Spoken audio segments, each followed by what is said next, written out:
west wings also there are washrooms, and so feel free to use any, and I think there are clear signages around each one of them, so you could access them if need be. And if you need help, please talk to the ushers, they'll guide you accordingly. Also be assured that we have adequate security in the vicinity.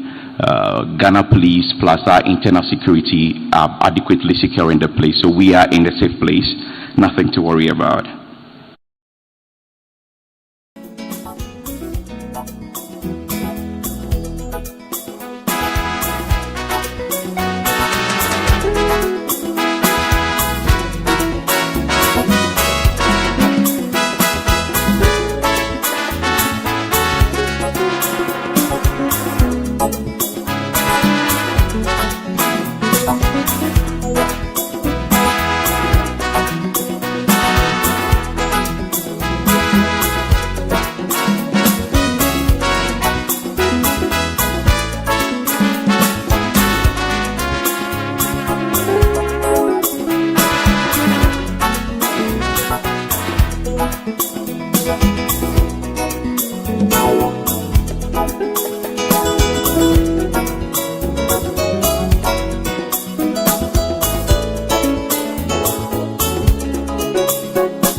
Copies already.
ask, Lord, that you take absolute control of this meeting to the glory and adoration of your holy name, and to the success and prosperity of our dear bank, GCB Bank, PLC.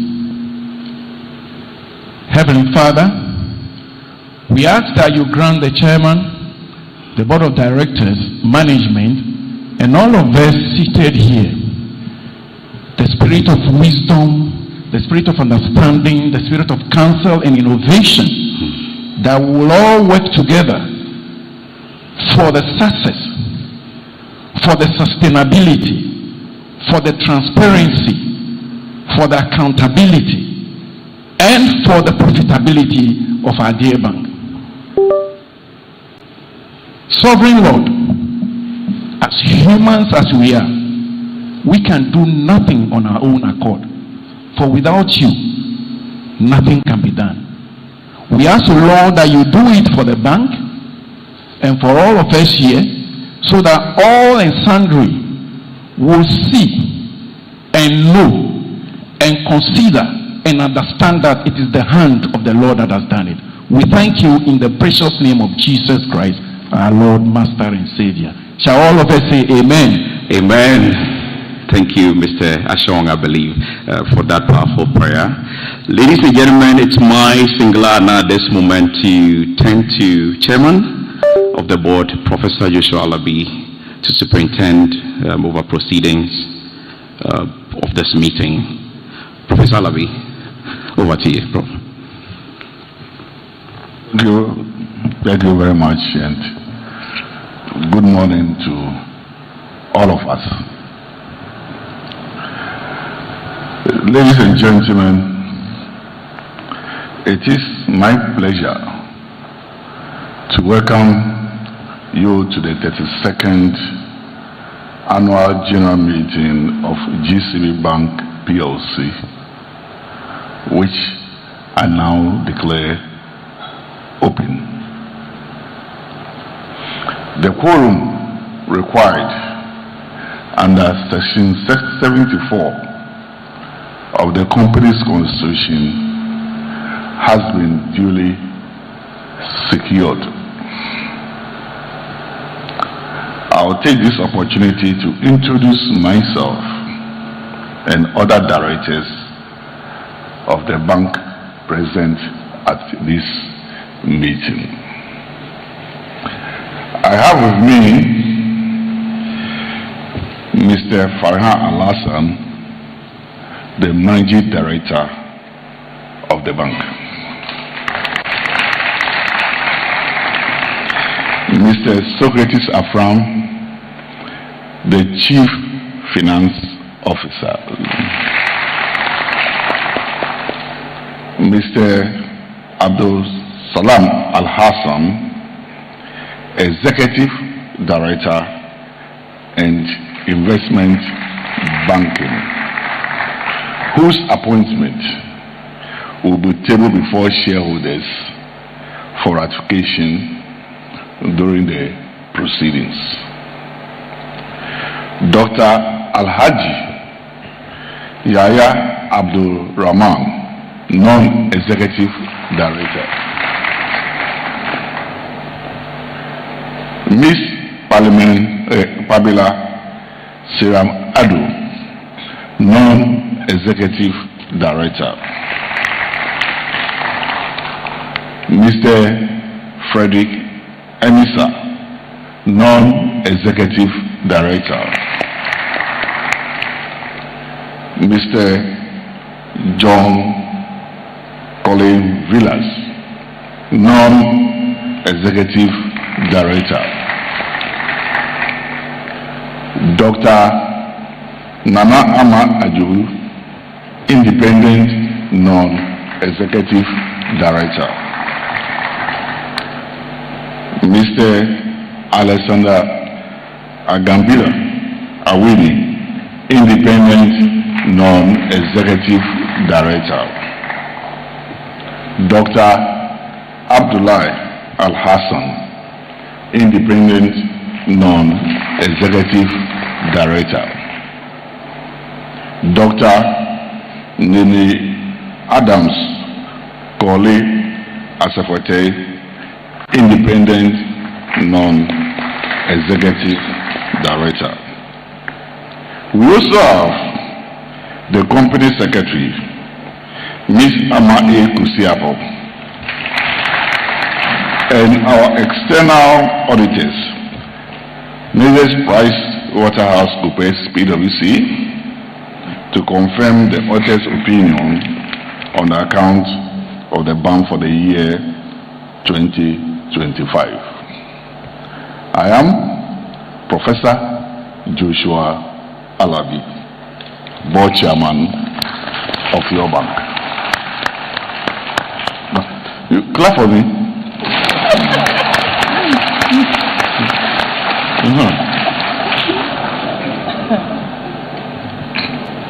Before proceeding with the formal business of the day, I would like to go to some few preliminary matters that shareholders should take note of.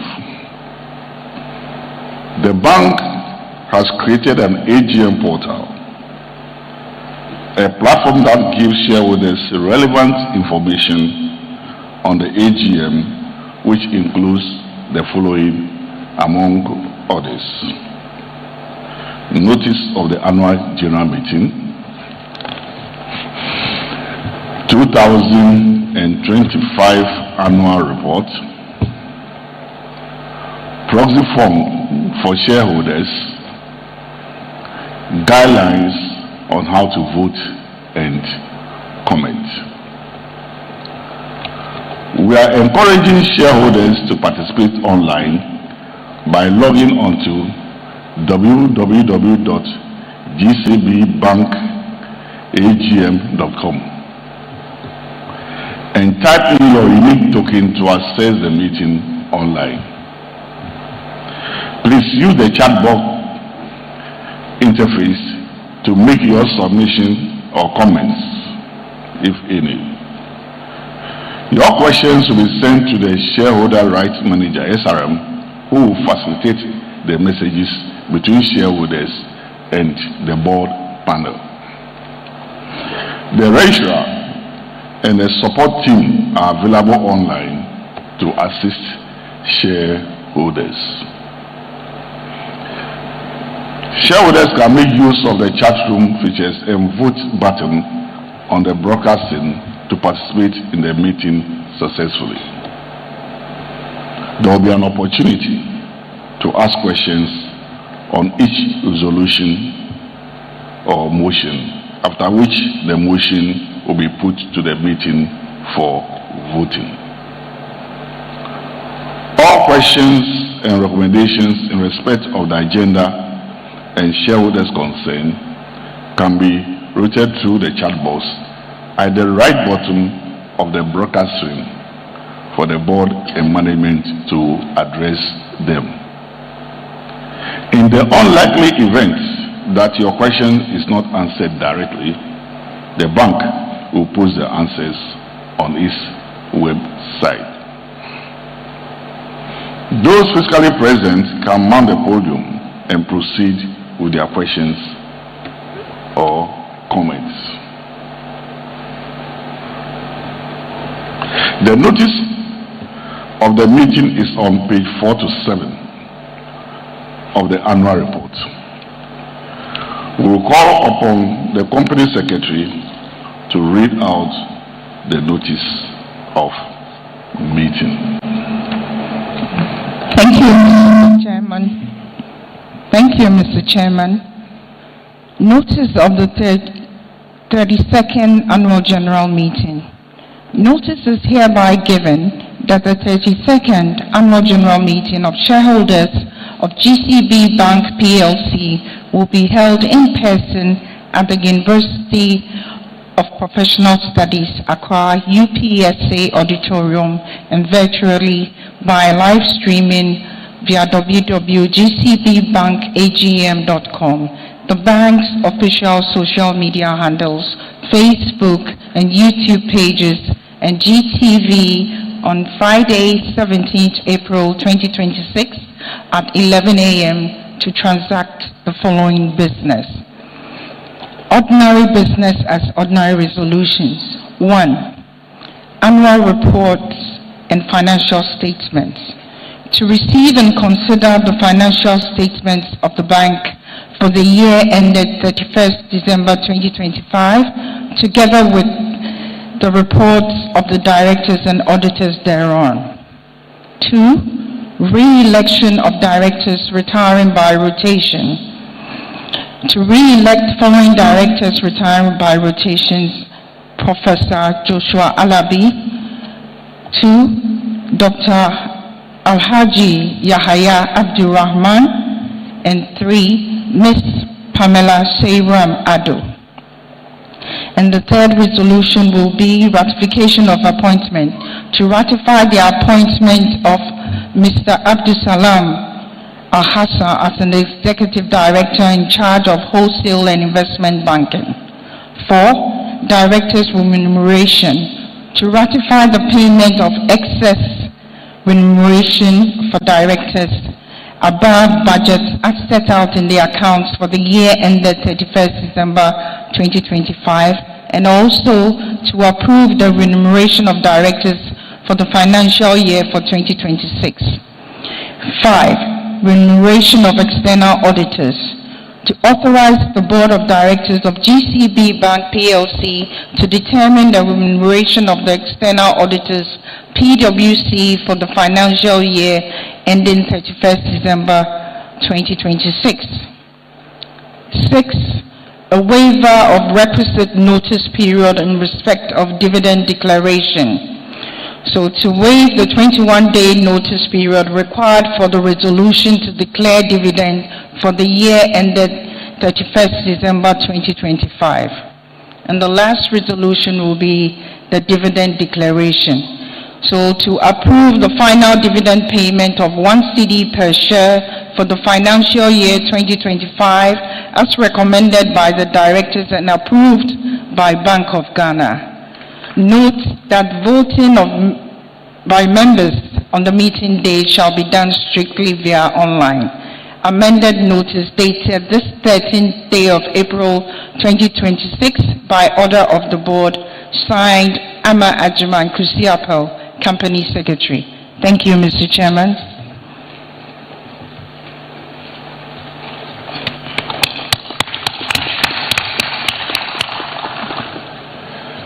Ladies and gentlemen, I now have the pleasure to present my report,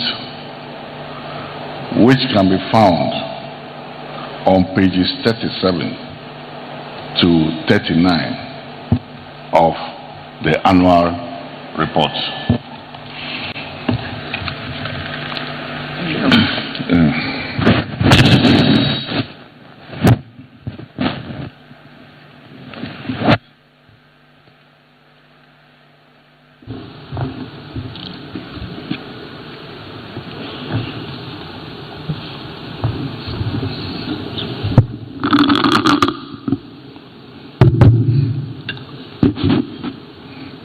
Sometimes they forget that some faces are very tall.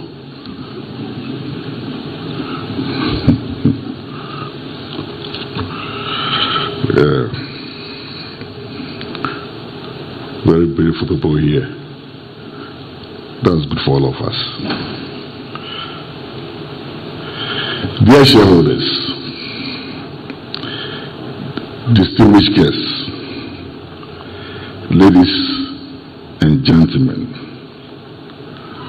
on behalf of the Board of Directors, management, and on my own behalf, I warmly welcome you to the 32nd Annual General Meeting of GCB Bank PLC. Truly, your bank for life. I also specially welcome you to this beautiful auditorium of the University of Professional Studies, my alma mater.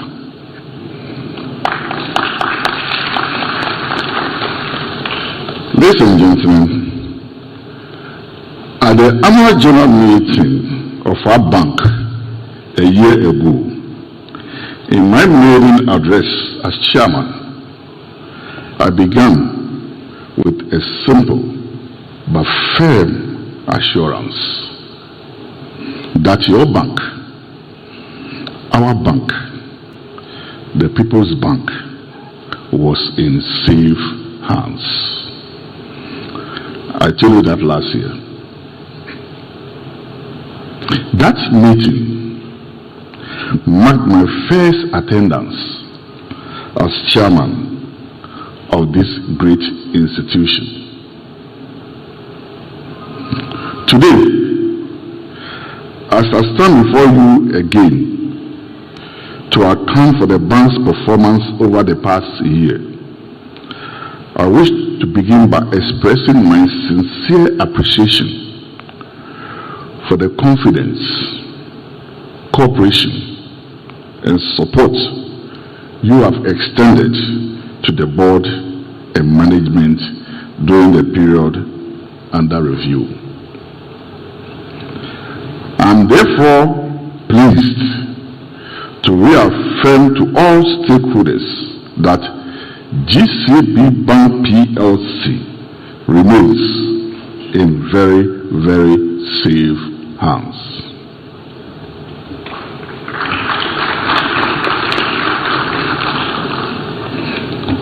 Reflecting on the responsibility entrusted to us. A year ago, when you entrusted us with the responsibility of leading this bank, we were fully conscious of the magnitude of the task ahead. We understood clearly that GCB Bank is not just another financial institution. It is a strategic national asset, deeply embedded in Ghana's economic history and central to its financial future.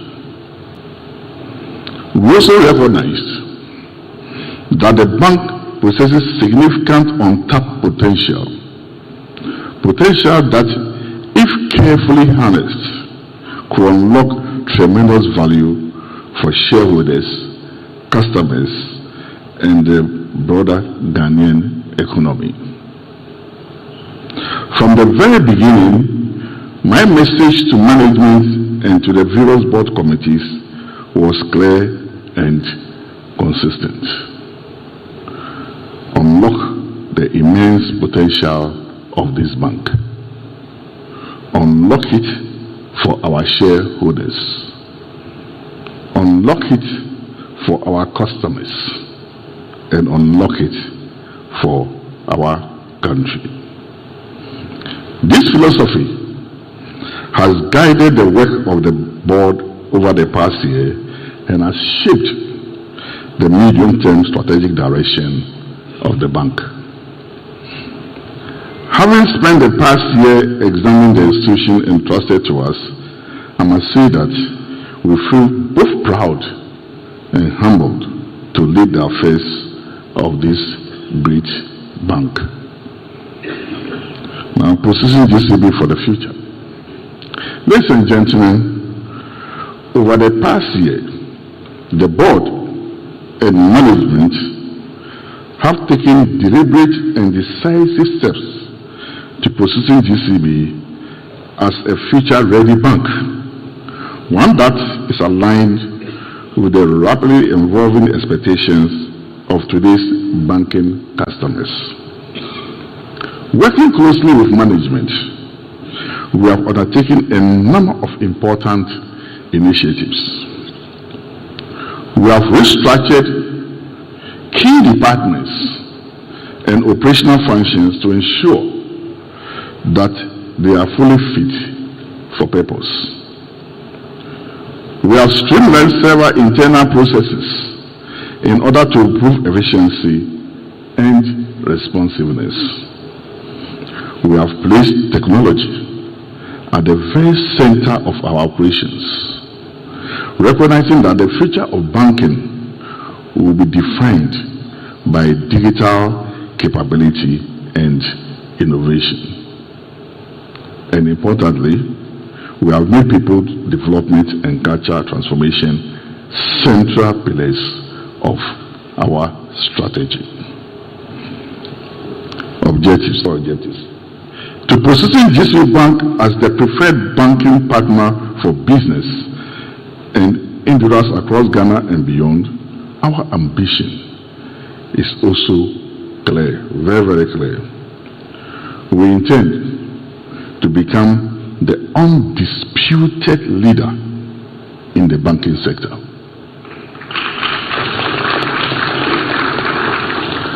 I am confident that the structures we have put in place over the past year will enable us to achieve that objective.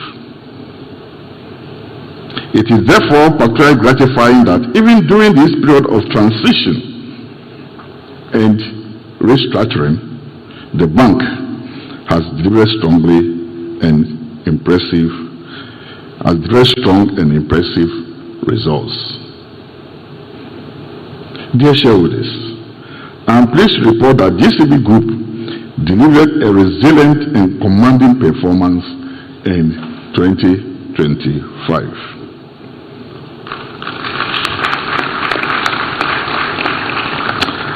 This performance was achieved in the context of a gradually improving but still challenging economic environment. Through disciplined execution across our core business, the bank maintained strong growth momentum. Allow me to highlight a few key indicators. Operating income increased by 40.9%, reaching 6.3 billion Ghana cedis. Operating profit grew by 67.4%, closing the year at 3.17 billion Ghana cedis. This is unprecedented. You have to clap again. This clap is not enough.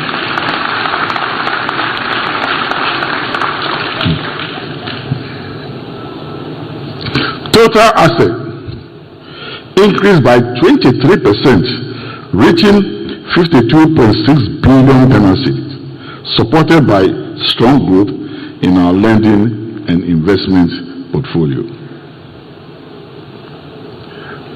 Our loan book expanded by 56.8%, reflecting increased support to business and household across the country. Customer deposits also grew significantly, rising by 19.7% to 41.3 billion Ghana cedis. These numbers reflect the continued confidence of our customers and the strength of our franchise. During the year, we also strengthened our risk management framework,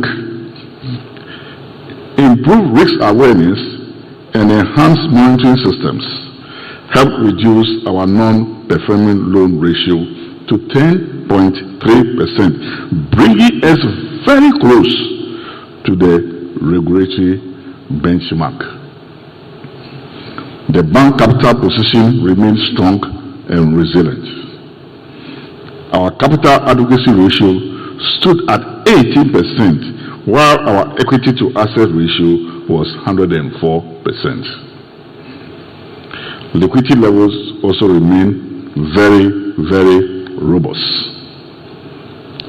We closed the year with 14.5 billion Ghana cedis in cash and cash equivalents, representing 27.5% of total assets, well above regulatory requirements.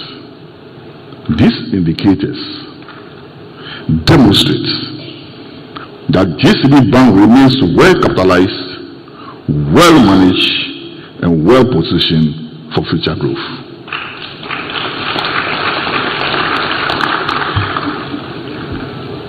Dear shareholders, beyond financial stability and operational strength, we remain fully committed to delivering superior value to our shareholders. Our performance in 2025 enabled GCB Bank to outperform the industry across several key indicators, including loans, deposits, assets, and asset quality. The bank recorded a return on equity of 39% and a return on asset of 4.3%. Earnings per share reached 7.78. The capital market responded positively to this performance. On the Ghana Stock Exchange, the GCB share price rose significantly from 6.27 cedis in 2024 to 20.11 at the close of 2025. Your bank is in safe hands. This represents a capital gain of over 250% for our shareholders. However, despite this remarkable improvement, the share price still trades below book value. For this reason, one of our key priorities in 2026 will be to strengthen our investor relations strategy to ensure that the bank's strong financial performance is fully reflected in shareholders' value, and we shall work towards that. Ladies and gentlemen, the economic environment. The 2025 financial year unfolded within the context of a globally improving macroeconomic environment in Ghana. GDP growth averaged 6.1% during the first 3 quarters of the year, supported by improved performance in agriculture and service. Fiscal consolidation measures and progress in external debt restructuring also contributed to improving economic stability. Inflation declined significantly, supported by prudent fiscal management, cautious monetary policy, and exchange rate stability. The Ghana cedi also appreciated during the year, supported by improved investor confidence, stronger foreign reserve, and favorable commodity prices. Monetary policy conditions began to ease as well. After several years of tight policy conditions, the policy rate was reduced by 1,000 basis points to 18%, leading to a gradual decline in lending rates and improved credit conditions for businesses and households. Globally, however, the environment remained complex, with continued geopolitical tension and commodity price volatility. I don't want to mention Ukraine and Russia war here. No, it's not. Despite these uncertainties, GCB Bank remained disciplined, resilient, and focused on long-term growth.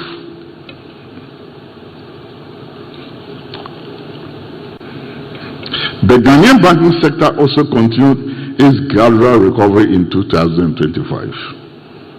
Improved macroeconomic stability and lower interest rates supported credit expansion and improved asset quality.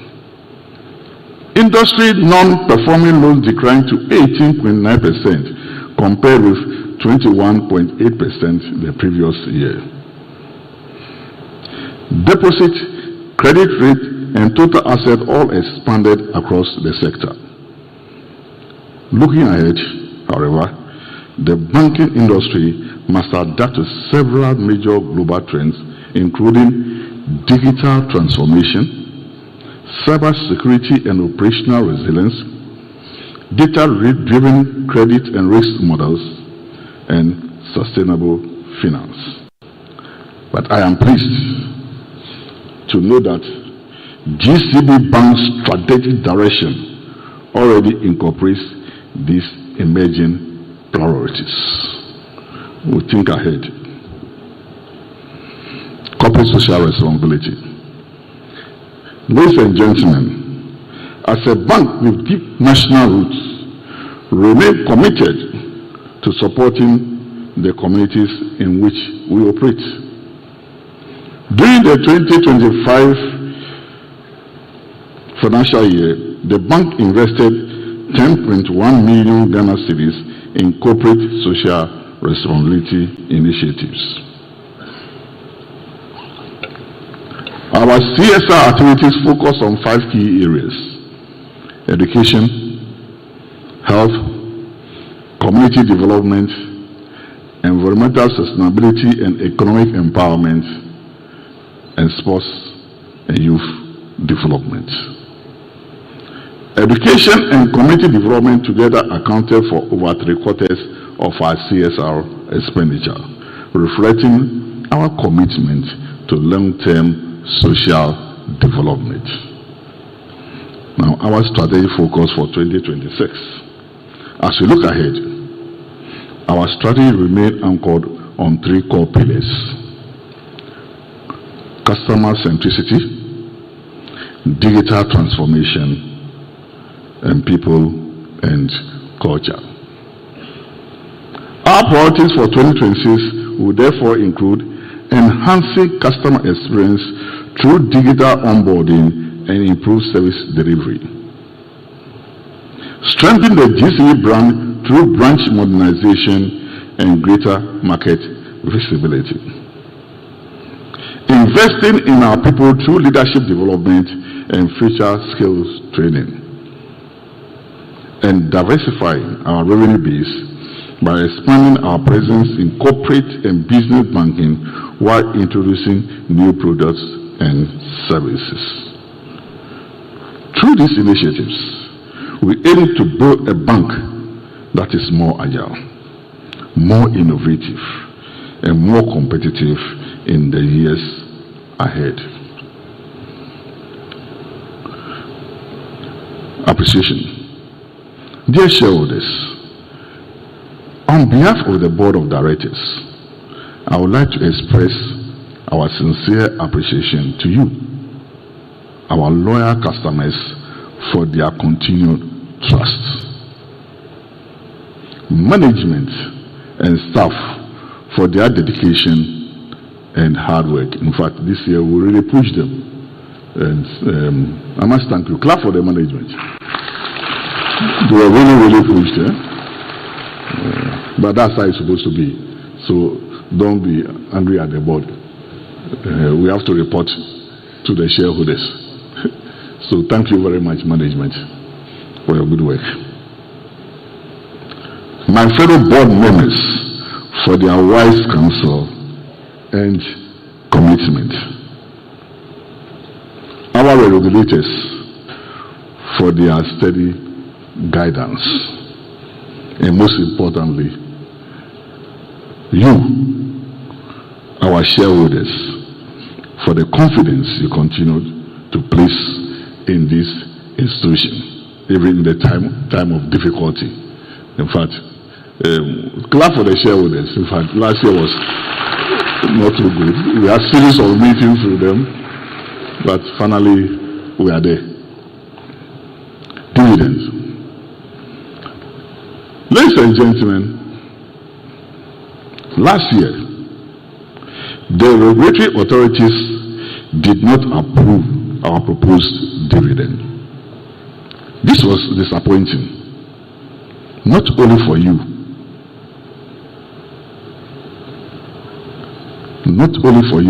our valued shareholders, but also for us as directors. Your concerns are our concerns, and your satisfaction remains our priority. In response, we took up the challenge and have engaged the Bank of Ghana extensively over the past year. We are pleased that our efforts have yielded positive results.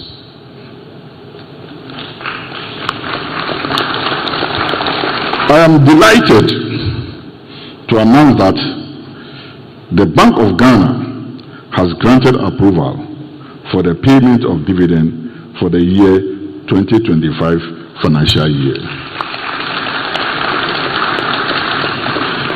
Accordingly, the directors recommend the payment of dividend of 1 cedi per share amounting to 265 million Ghana cedis for the financial year ended 31st December 2025.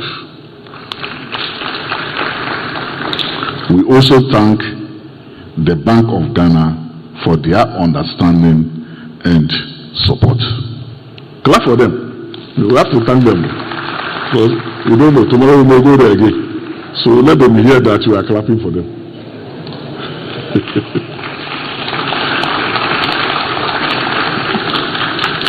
Conclusion. As we look ahead to the future, we do so with optimism and confidence. We are fully aware of the challenges that may arise, but we are equally confident in the strength of our strategy, the dedication of our people, and the resilience of this great institution. Together, we will continue to build a bank that delivers sustainable growth, strong returns, and lasting value for all stakeholders. A bank that every Ghanaian can be proud of. Truly, a bank for life. Thank you very much, and God bless you.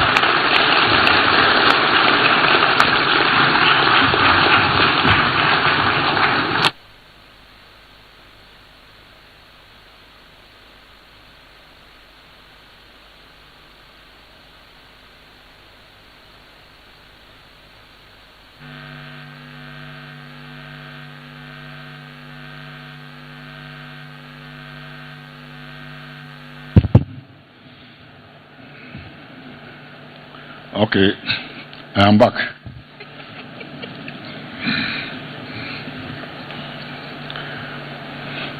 I will now ask the external auditors of the bank, PricewaterhouseCoopers, PwC, to read their report, which can be found on pages 80 to 84 of the annual report.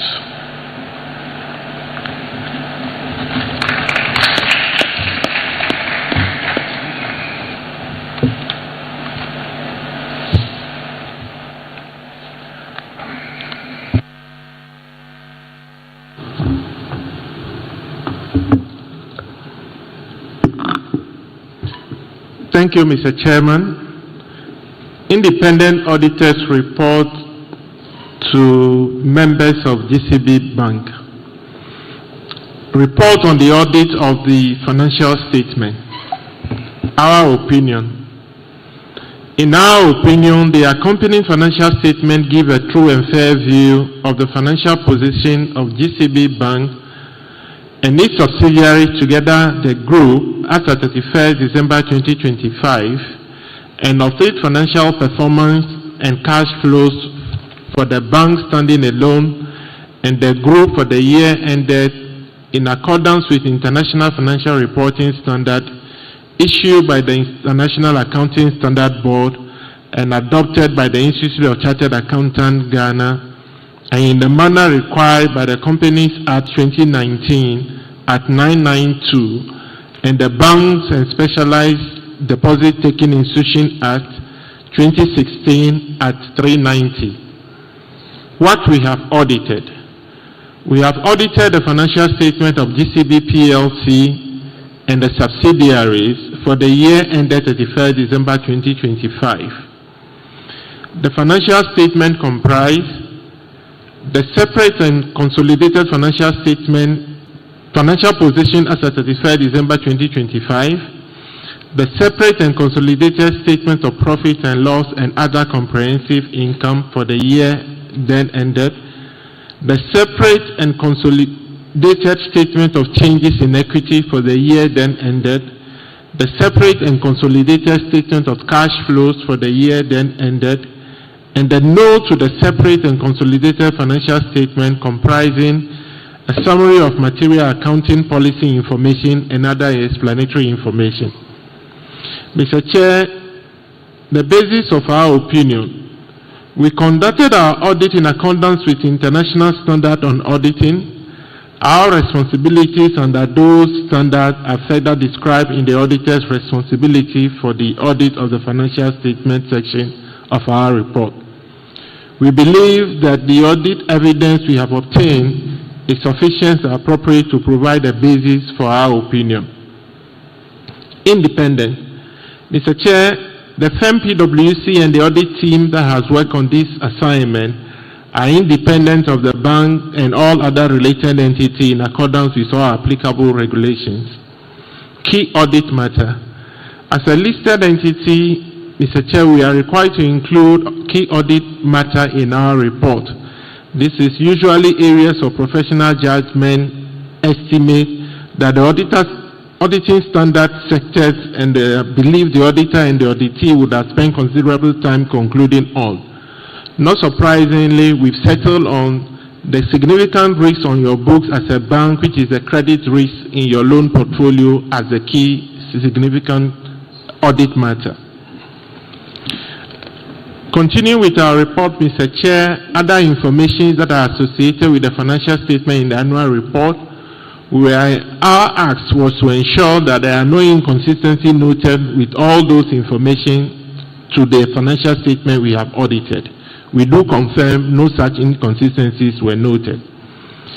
Continuing with the report is a reminder of yourself as directors, your responsibility to the financial statement, and those to us as auditor for the audit of those financial statements. So permit me, Mr. Chair, to go to the last section of our report, which is a report on the other legal and regulatory requirements. The Companies Act 2019 at 992 requires that in carrying out our audit, we consider and report on the following matters. We confirm that 1, we have obtained all the information and explanations which, to the best of our knowledge and belief, were necessary for the purpose of our audit. 2, in our opinion, proper books of account have been kept by the bank so far as appear from our examination of those books. And 3, the group statement of financial positions and the group statement of comprehensive income are in agreement with the books of account. In accordance with Section 85, Subsection 2 of the Banks and Specialized Deposit Taking Institution Act 2016 at 930, we hereby confirm that 1, the account gives a true and fair view of the state of the bank and the result of the operations for the period under review. 2, we were able to obtain all the information and explanations required for the efficient performance of our duty as auditor. 3, the bank's transactions were within its powers. And 4, the bank in all material respects complies with the provisions of this Act. With respect to the provisions of the Anti-Money Laundering Act 2020 at 1044, the Anti-Terrorism Act 28 at 762, and the regulations made under this enactment, we did not identify any instance of non-compliance based on the procedures we performed. With respect to the provisions of Section 21 of the Corporate Governance Disclosure Directive 2022, issued by the Bank of Ghana, we did not identify any instance of non-compliance regarding the bank's corporate governance practices and the report based on the procedures we performed. The engagement partner on the audit resulting in this independent auditor's report is myself, Destiny Salom Atachiche, And the report was signed on behalf of PricewaterhouseCoopers, dated 27 February 2026. Thank you, Mr. Chairman.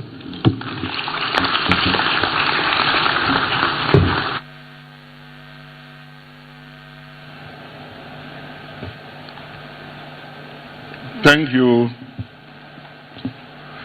PwC, for the good work and valued service to the bank. We now proceed with the agenda on the ordinary business of the day. The 2025 annual report, which includes the accounts and reports of the directors, have been published on the bank's website for the past 21 days. And with your permission, I would like to take them as read. We will now follow the usual procedure where we ask a shareholder to move the proposed motion and another to second. There will be an opportunity to ask questions, after which the motion will be put to the meeting for a vote. I shall be grateful if questions which relate directly to the motion on the floor are asked. Any member who is physically present and wants to ask a question, make a comment, or second a motion should please use the microphone at the podium or use the chat box online to make their submission. Please mention your name clearly before your submission. We have 3 minutes to put each resolution to vote.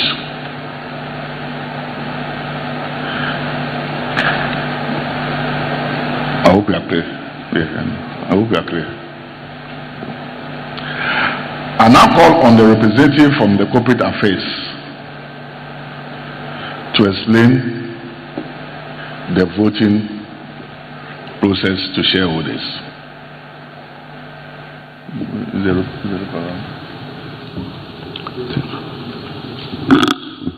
Thank you very much, Mr. Chairman. With your permission, can I proceed? Good morning, valued shareholders. Please lend me your ears on guidance to participate fully in the 32nd Annual General Meeting of GCB Bank PLC virtually. Please log on to https://gcbbankagm.com on your mobile phone or computers. Kindly enter your unique token number to enable you to join the meeting. Then you can send in your questions and vote online. 1. How to join the 32nd AGM virtually. There are 2 simple steps to join the AGM virtually. A. Visit https://gcbbankagm.com. B. Type in the 4-digit unique token number. Steps to second the motion. Comment or ask questions. Click the chat as guest button, which is situated on the right bottom side of your screen. Type in your name and or company in the space provided. Tick the box to accept the terms and conditions. Type and submit your comments and questions. 3. Steps to vote on a resolution. There are 2 options to enable you to vote in real time. Option 1, voting via the online platform. Locate the vote box on the bottom of your broadcast screen and follow these steps. I. Enter the unique token number that you used to join the meeting. Click on the box called Cast Your Vote. cast your vote. Once you have done this, you will see a list of the resolutions to be voted for. Follow the voting process by clicking the plus sign and then select your voting option for or against or abstain. Option 2 involves voting via short code *899*3# via the short code *899*3#. As you dial *899*3# on your mobile phone, enter the unique token number you use to join the meeting. Select your vote option and send. Thank you very much, Mr. Chairman.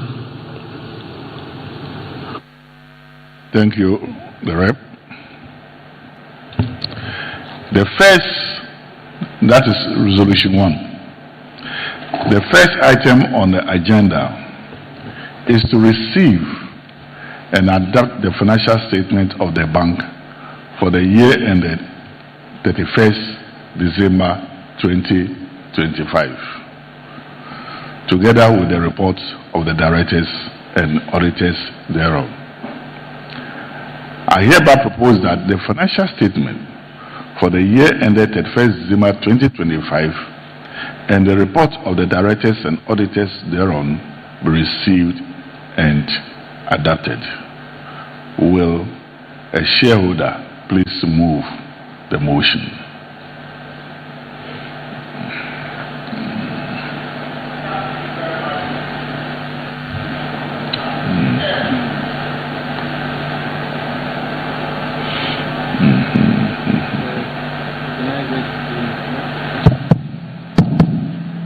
My name is Samuel Dagu.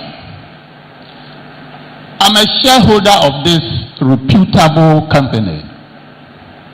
I'm also an executive member of the Association of Shareholders on the Stock Market. And I thank you once more for giving me this unique opportunity. Per the first item on the agenda, I hereby propose that the consolidated and separate financial statements of GCB Bank PLC for the financial year ended 31st December 2025, together with the report of the directors and the auditors' report thereon, laid before this annual general meeting, be and are hereby received, considered, approved, and adopted. Thank you very much, Prof. Chairman.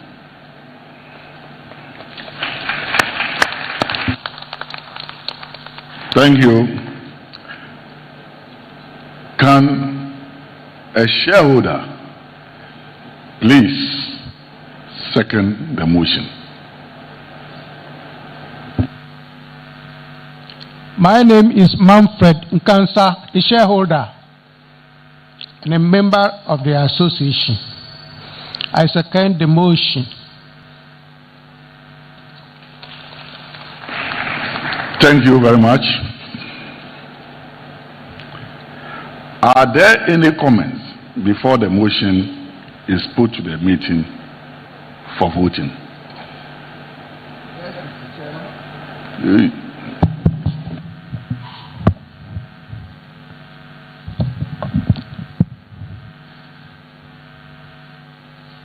Thank you for the opportunity once more, Mr. Chairman. The name is Samson Ashong, the General Secretary of the Shareholders Association of Ghana, and also a shareholder of this August GBC, Ghana PLC. Mr. Chairman, let me start off by following in your footsteps. I reckon in your report that you pushed management and the staff to deliver this very wonderful result. So on behalf of the shareholders, I also want to state that we are going to push you and the directors so that you also perform well above what has been declared now, above the 2 billion, because like Oliver Twist, we will always ask for more dividend. Next year, we'll stretch you to 2 cedis plus per dividend. Thank you.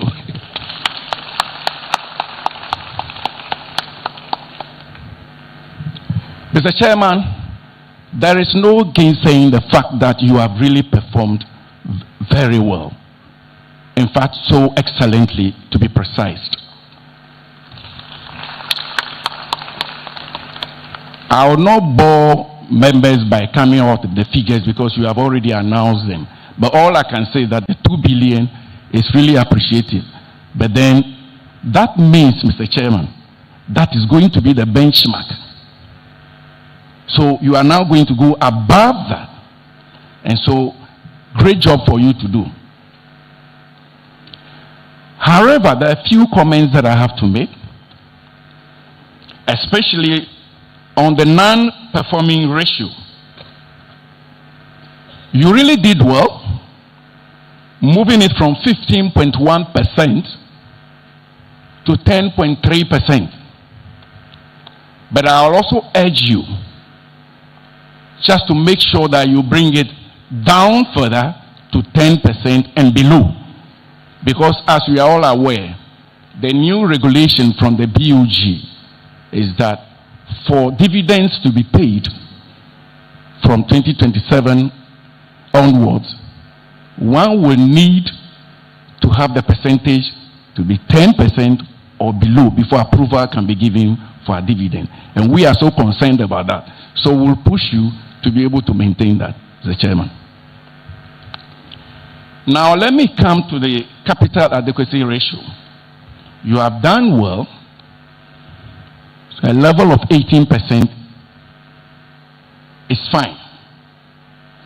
But let me also urge the board and management that you need to work further, because considering what is happening, as you have already stated, the geopolitical tension, the interest rate that is decreasing by the BOG is coming down, which will affect your interest income.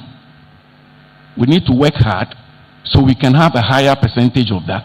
So in case there is something, you have buffers to be able to raise it. So I'll urge you to raise it up.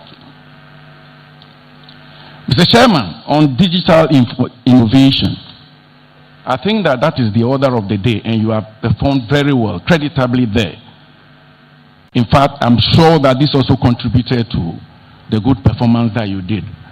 But that notwithstanding, as I've always been saying, the digital innovation comes with cyber security. The crime will go, it will be high. The hackers also have a field day. Just as we are all preparing, the hackers are also preparing. So we need to make sure, and Mr. Chairman, I would like you to ensure all of us here gathered that enough measures have been put in place, very robust, enough to offset, if not mitigate, the effects of hackers. Mr. Chairman, competition is so high. In the banking setup, it's getting keener and keener. And you know your other competitors are coming. EcoBank is there, UPSA and the rest. They are also working seriously. They have seen your results, which means that you have to speed up. You have to make sure that at this stage, you have to maintain your market share, and at the same time, make sure you continue to lead. What will you do there? Let me just suggest a few. What you might do is to maybe come out with new and innovative products that will whet the appetites of customers like me. So, in the final analysis, the bottom line will be improved.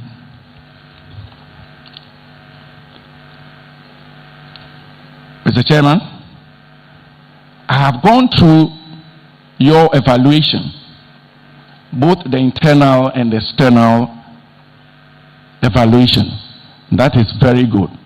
But what I want to say here is that for the external evaluation, I think you engaged the services of, let me see the name, what's the name?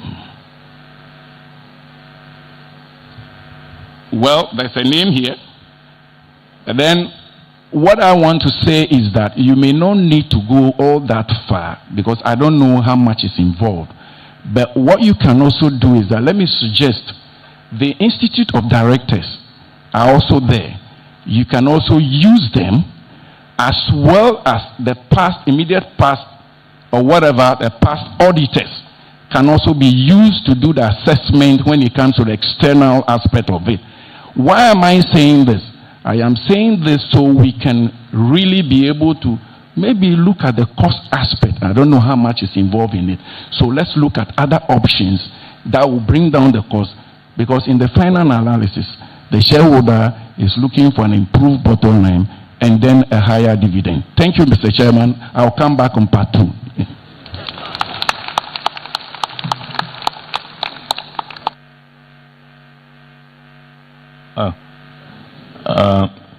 My name is John Tego, and what I would say is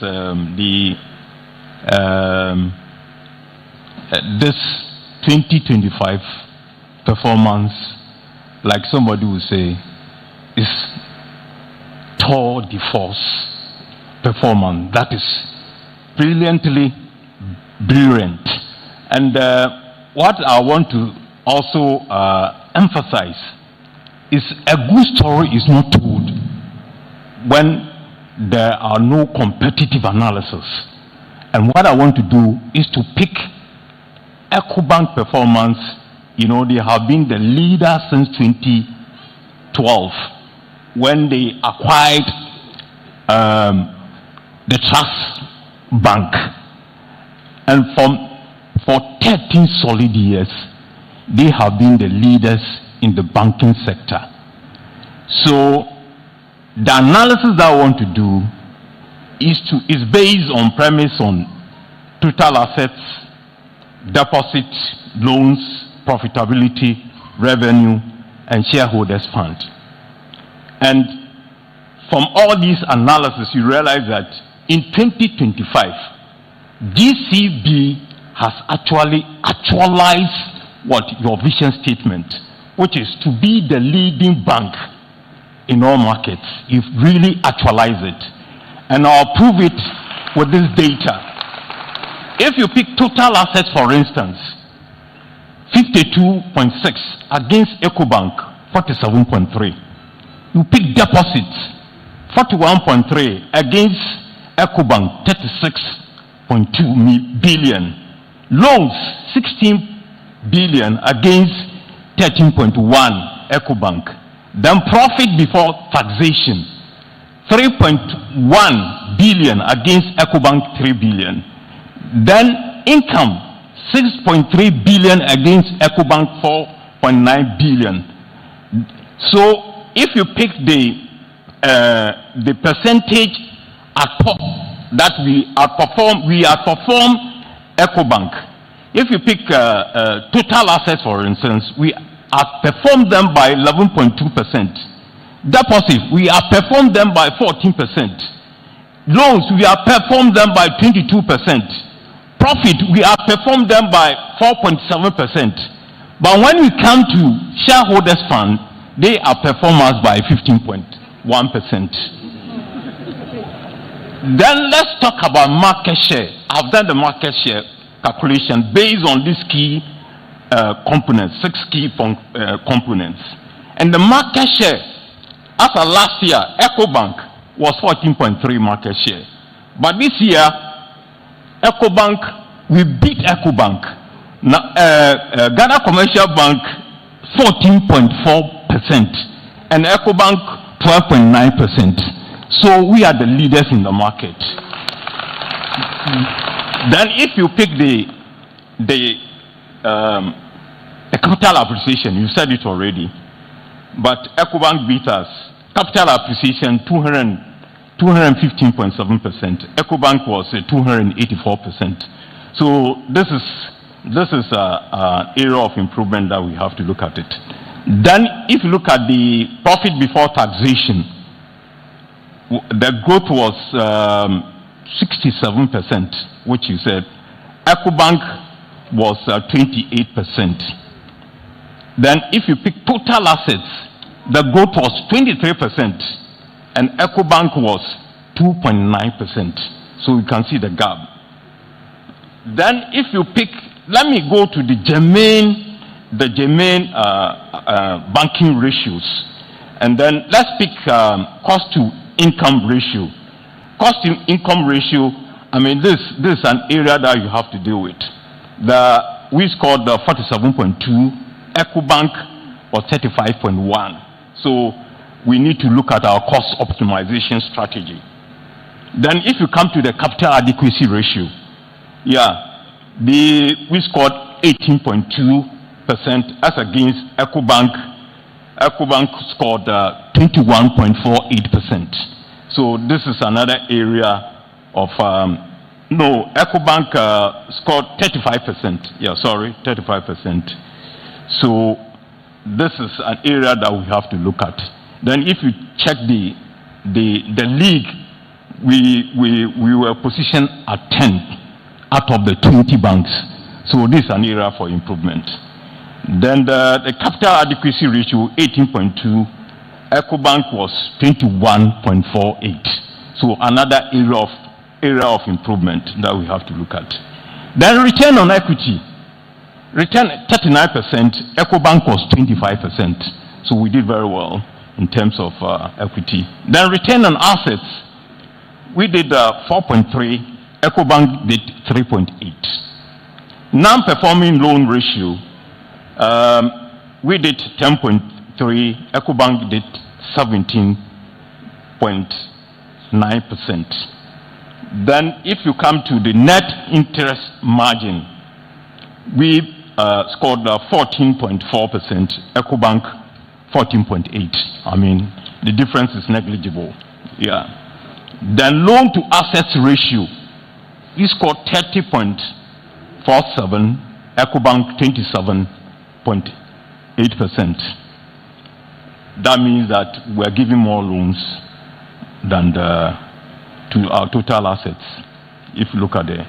Then cost to total deposit, we scored 11.5% against 11.6% by EcoBank. So that is there's no big deal.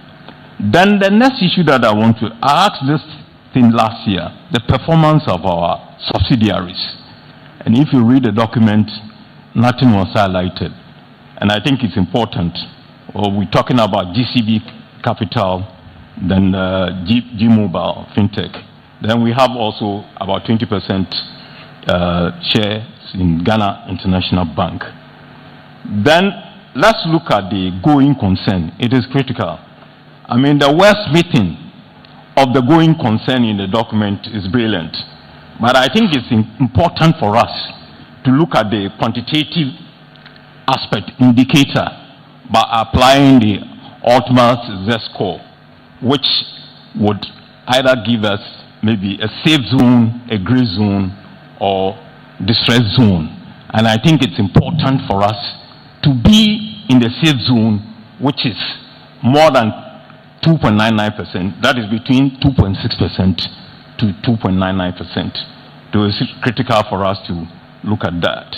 Now, when it comes to corporate governance, and page 72 of the document, Purple and Armored Consulting Limited, make some, remarks that we have to seriously deal with. And I just want to highlight a few. Sometimes discussion dwell on operational matters against in-depth strategic priorities and long-term planning. And I think these are, once we are operating in a red ocean industry, it is important that we more or less scale down the operational matters and deal with the strategic issues. Then they also talked about delays in the submission of board papers, which is a constraint to board of directors' ability to prepare tolerary for meetings. Then the last but not the least, they talked about governance framework implementation of standalone conflict of interest policy should be addressed, and the need for a clearer mandate for certain committees should be looked at.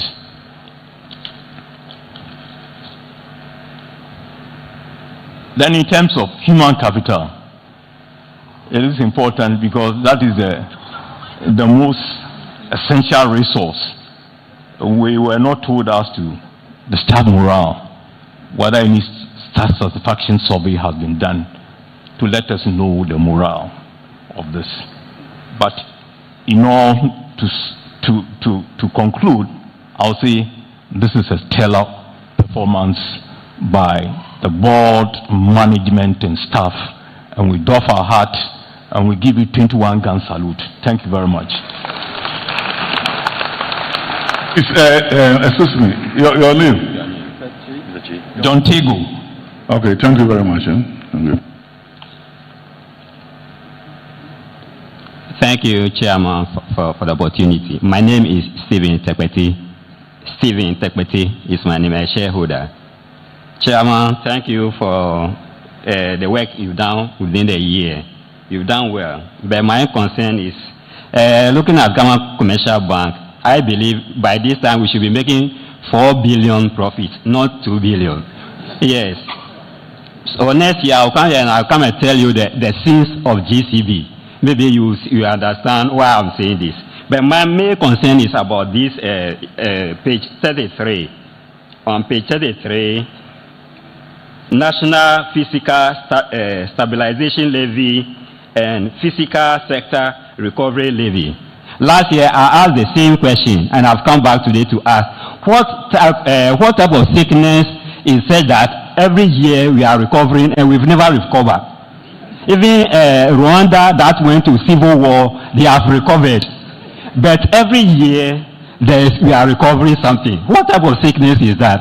And so I want you to, since you are a member of the board and also a shareholder, let us know what type of sickness is affecting this situation that we can recover from it. And look at the years, 5 years we have been paying this amount. And this is what is affecting the company, and we are not reaching the 4 billion that I'm talking about. And there are a lot.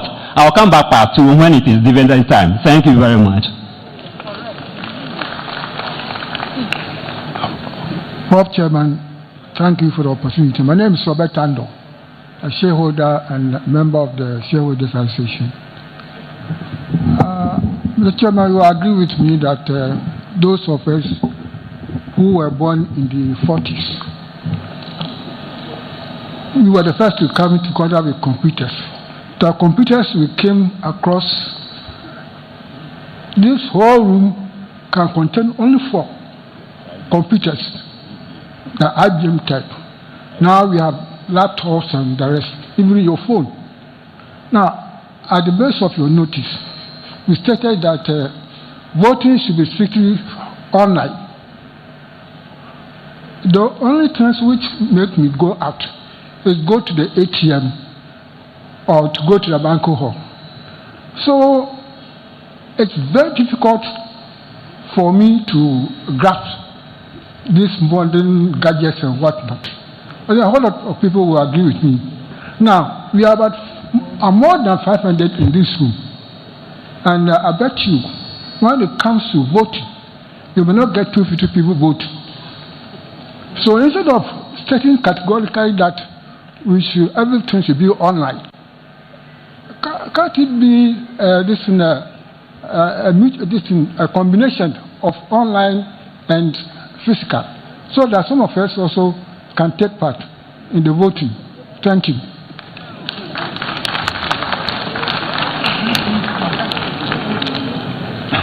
Your point very well noted.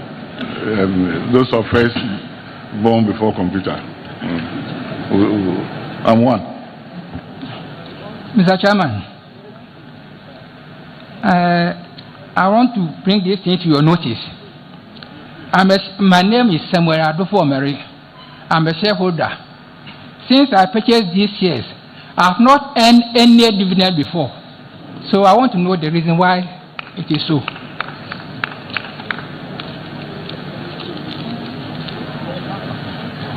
Question will be answered. Thank you. You sit down. When did you purchase your shares? When they started. Okay. Come first.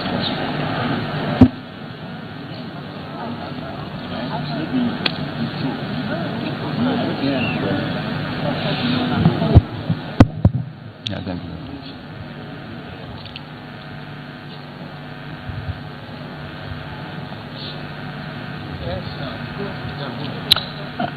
Thank you very much, Prof. Chairman. I am on my feet again. 1 minute, 1 minute. Okay, thank you. I think after this, then we now move on, so that we will not spend all the time here. We have other resolutions. So after this, we'll move on. I'll be very short. I'll be very short. Thank you very much.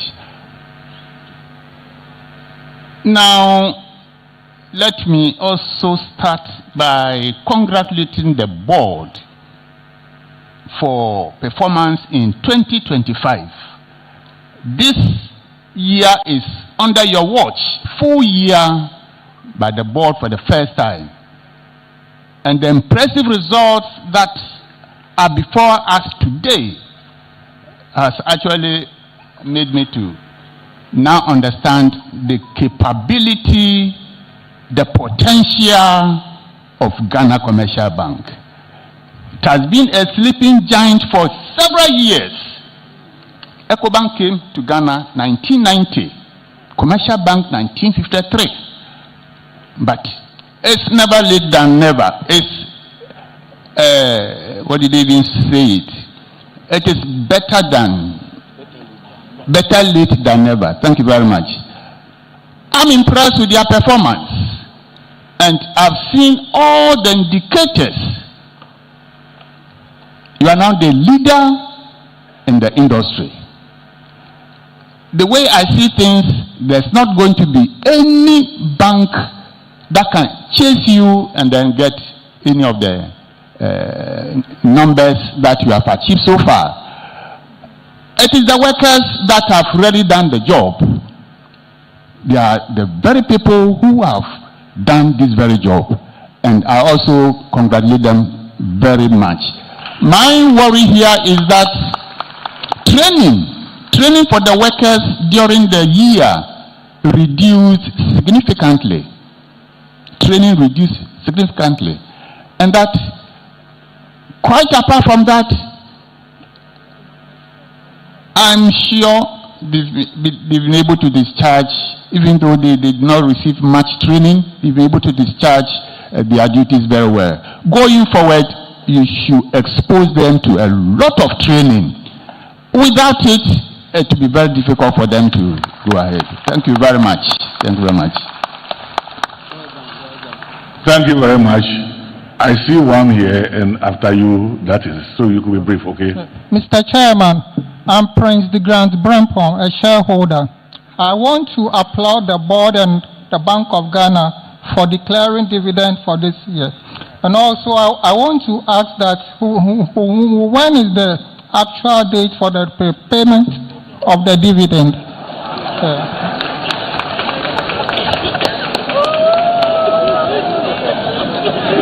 Don't worry, you'll get it ASAP. By 30th June, it should be there.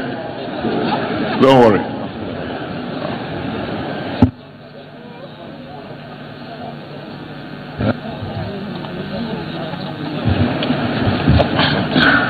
No, so good afternoon. I just want to attempt to answer a few of the questions. I think the first one is from Stephen Tebete, who asked a question around the tax.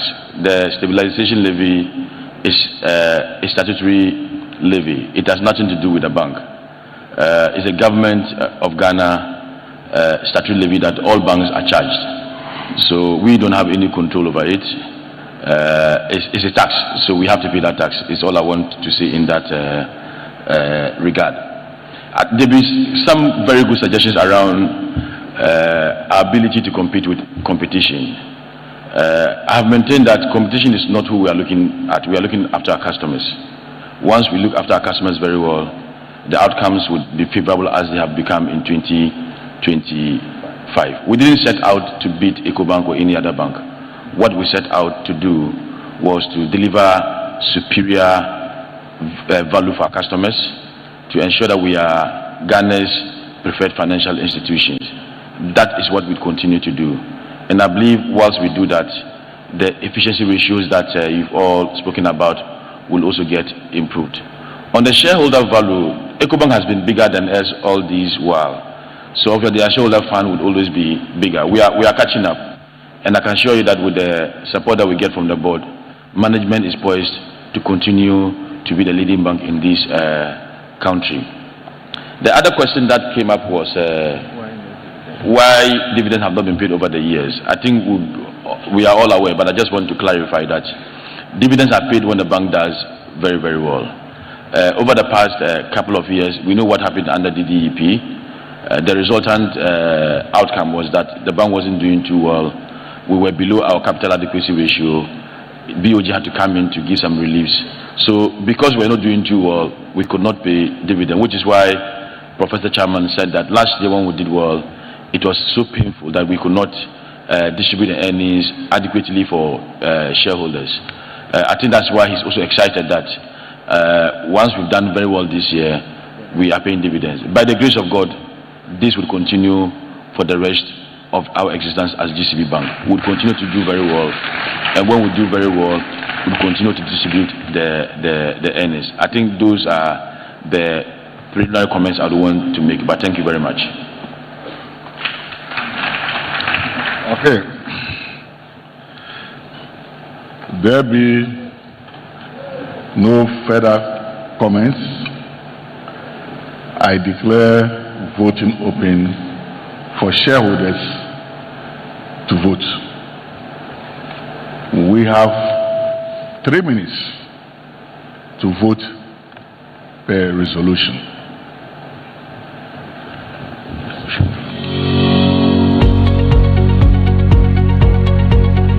Casting your vote. We have provided 2 options to enable you partake in the voting exercise in real time. Option 1. Voting via the online platform. Locate the vote box on the bottom of your broadcast screen and follow these steps. Enter the unique token number used to join the meeting. Click Cast Your Vote. Once you have done this, you will see a list of resolutions to be voted for. Follow the voting process by clicking the plus sign. Then select your voting option. Option 2. Voting via shortcode. *899 *3#. Dial *899 *3# on your phone. Enter the unique token number used to join the meeting. Once you've done this, you can now select your vote option and send.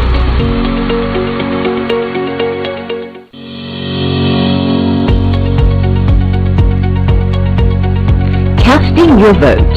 We have provided 2 options to enable you partake in the voting exercise in real time. Option 1. Voting via the online platform. Locate the vote box on the bottom of your broadcast screen and follow these steps. Enter the unique token number used to join the meeting. Click Cast Your Vote. Once you have done this, you will see a list of resolutions to be voted for. Follow the voting process by clicking the plus sign. Then select your voting option. Option 2.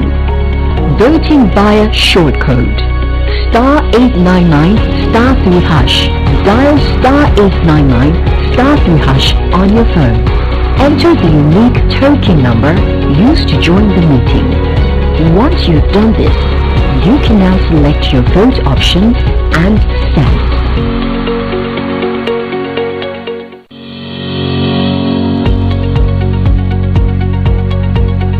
Casting your vote. We have provided 2 options to enable you partake in the voting exercise in real time. Option 1. Voting via the online platform. Locate the vote box on the bottom of your broadcast screen and follow these steps. Enter the unique token number used to join the meeting. Click Cast Your Vote. Once you have done this, you will see a list of resolutions to be voted for. Follow the voting process by clicking the plus sign. Then select your voting option. Option 2. Voting via shortcode.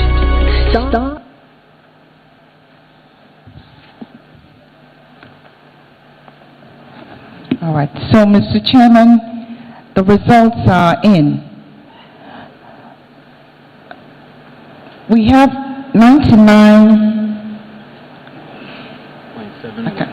Okay, we have 348 voting for and 1 voting against for the adoption of the financial statement and directors and auditors report for the year December 31, 2025. Thank you.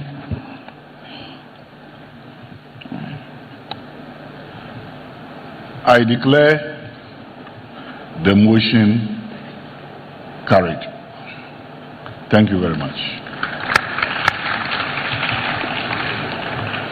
Resolution 2.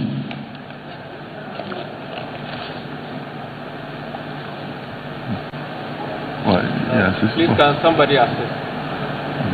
I think he wants to join. I'm sure he wants to join.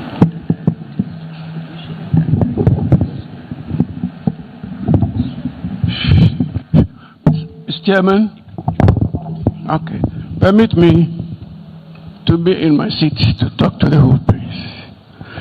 Mr. Chairman, if you could bear me out, or shareholder could bear me out. Last year, after closing, we had a problem even going out from the place because of the souvenir. If you could bear me out, it was a big problem. Mr. Chairman, if it is your will and pleasure that at the moment they should start sharing the souvenirs around here before we go out to stop what we had last year. Last year was very, very bad. If you could bear me out. Sorry,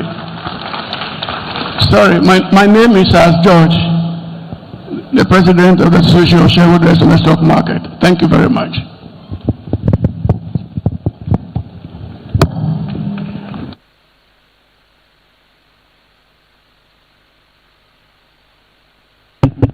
I think it's in order. Yeah.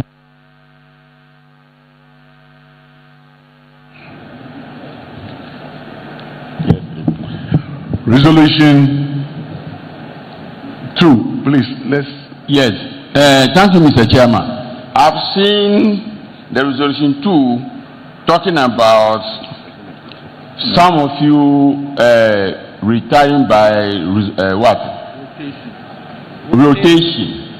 But looking at the list, I saw another person, age 6, was born 1960. That is Dr. Abdullahi Al-Hassan, also born in 1960, but he's not. But you we were born in 1958, and then the other person 1960, and you are moving on rotation. But what happened? Is you having a different condition of service? That is, I just want a clarity because you have stated your everything here in the book for us. And Ghana law is we all retire at the age when you clock 60. Now he is 1960, and since 1960 he should be above 60 years by now. His name should drop from whatever document or payroll. It's not a management, sir. It's a board.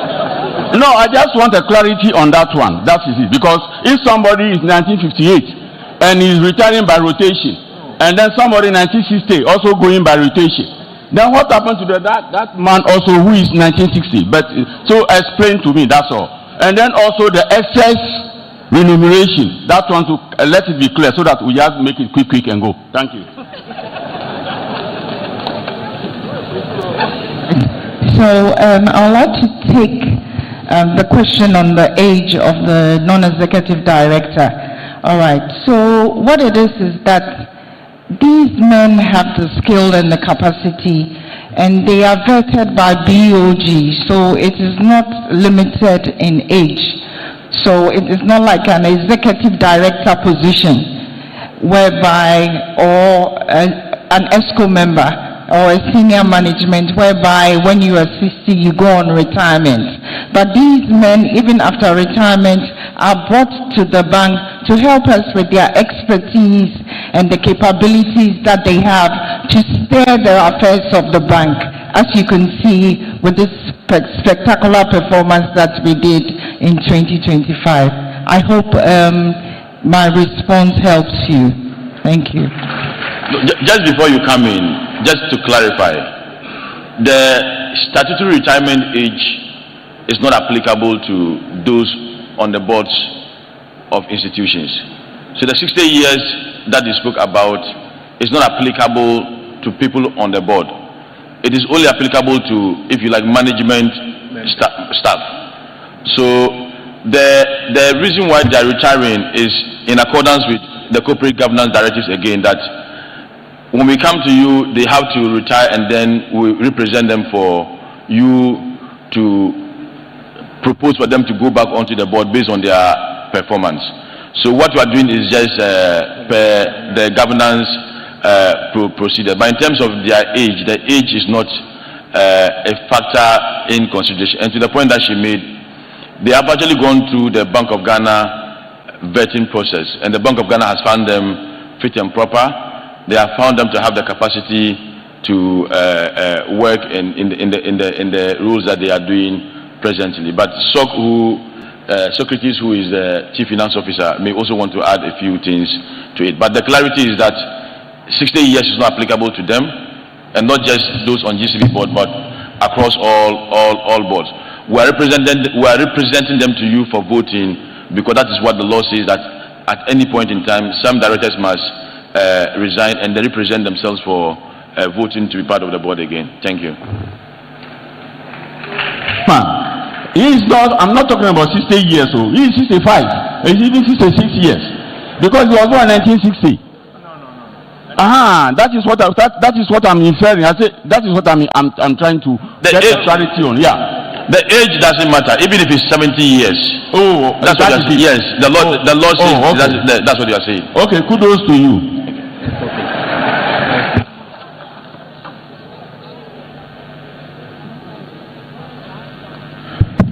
Yeah, hello. Hello, Mr. Chairman. Who is speaking? I am AJ. I'm from Tema, Meridian. Since we have been voting, I never voted before. And I don't know whether we are voting with this or we are voting with our phone. Some of us, our phones have gone off.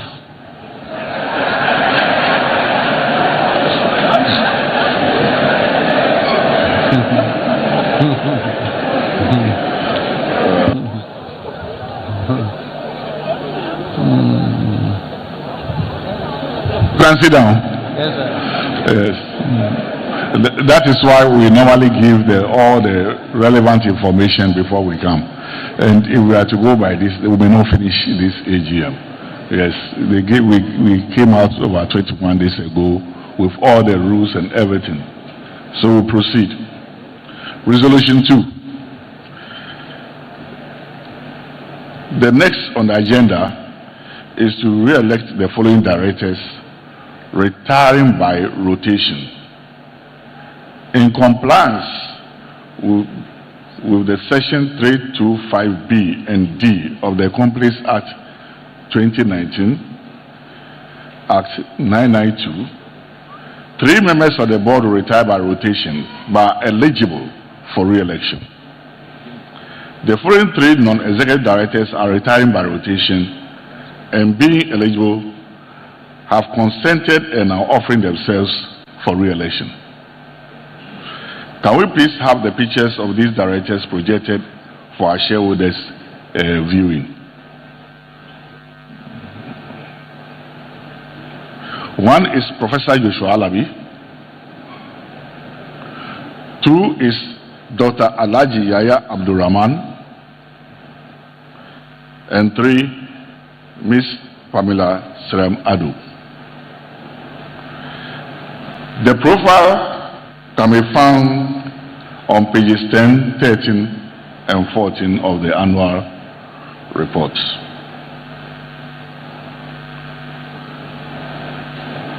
Resolution 2I. At this juncture, I will hand over the chairing of today's proceedings to Chief Finance Officer in the person of Mr. Socrates Afram to propose my re-election as a director. So, Mr. Afram, you are in charge. Thank you, Chairman. When you have to become the boss of your boss, I don't know how it feels like, but we'll carry on.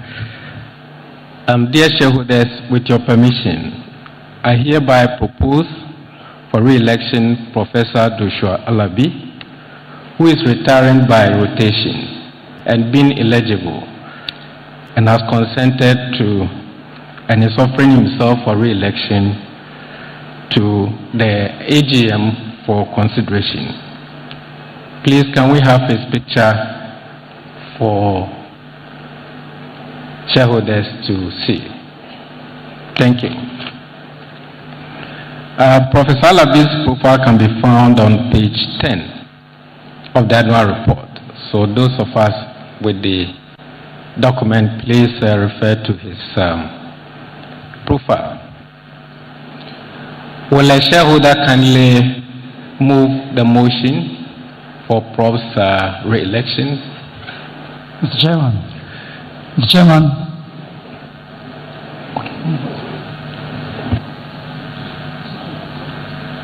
So move out. Move. Well, Mr. Chairman, my name is Jonathan Kwefio, Mexico. Because of your hard work, I move that your position to be re-elected into the board be accepted by all of us. I'm done. Thank you, Mr. Kwefio. Can a shareholder please second the motion for us? Mr. Chairman, the name is Charles Barton.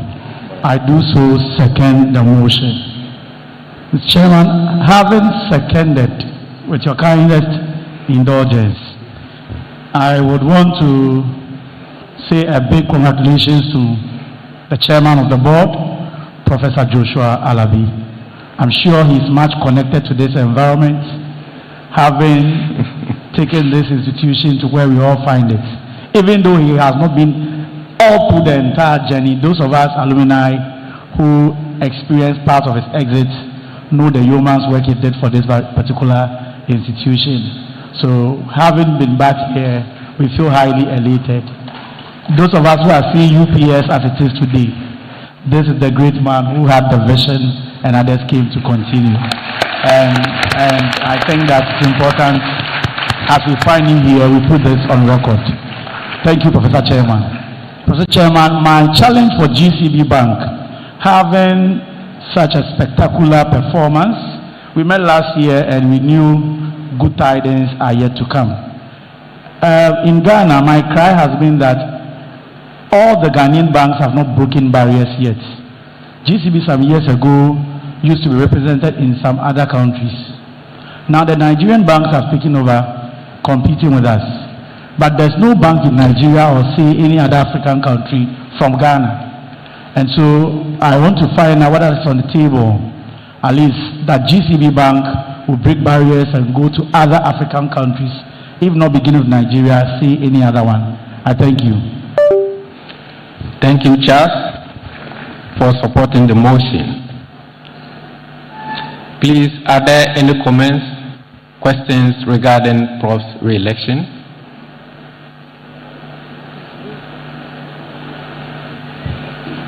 No, he came to second. Samuel Adiku, a member of this company. We are being called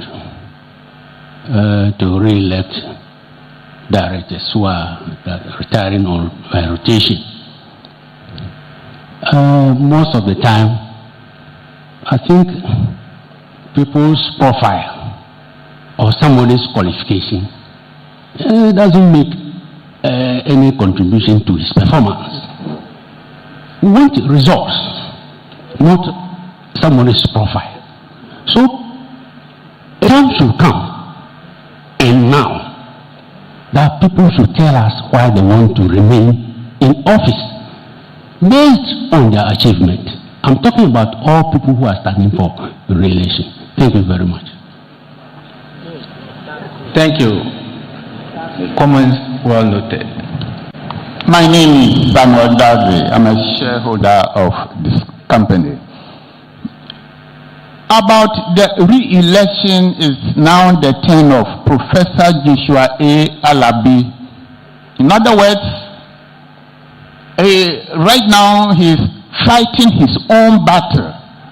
I would like to find out from the board if the entire board support the re-election of Professor Joshua Alabi. Thank you. Thank you, Mr. Dazi. Yes, I can confirm to you that the entire board is happy to continue to work with Professor Alabi as our chair. And to the question of performance, yes, I take the point of not just the profile, but the results you've seen. I think they are testament to the capacity of the chair, for which reason directors have unanimously supported his re-election. At this point, we'll put the matter to a vote.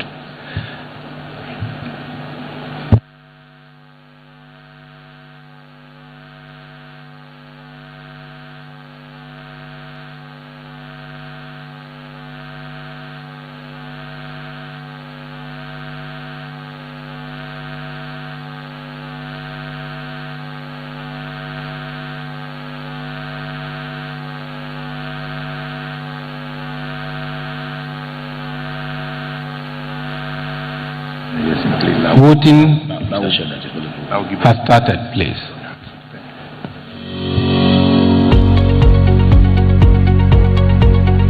Casting your vote. We have provided two options to enable you partake in the voting exercise in real time. Option 1. Voting via the online platform. Locate the vote box on the bottom of your broadcast screen and follow these steps. Enter the unique token number used to join the meeting. Click Cast Your Vote. Once you have done this, you will see a list of resolutions to be voted for. Follow the voting process by clicking the plus sign. Then select your voting option. Option 2. Voting via shortcode. *899 *3#. Dial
online platform. Locate the vote box on the bottom of your broadcast screen and follow these steps. Enter the unique token number used to join the meeting. Click Cast Your Vote. Once you have done this, you will see a list of resolutions to be voted for. Follow the voting process by clicking the plus sign. Then select your voting option. Option 2. Voting via shortcode. Star 899 star 3 hash. Dial star 899 star 3 hash on your phone. Enter the unique token number used to join the meeting. Once you have done this, you can now select your vote option and send.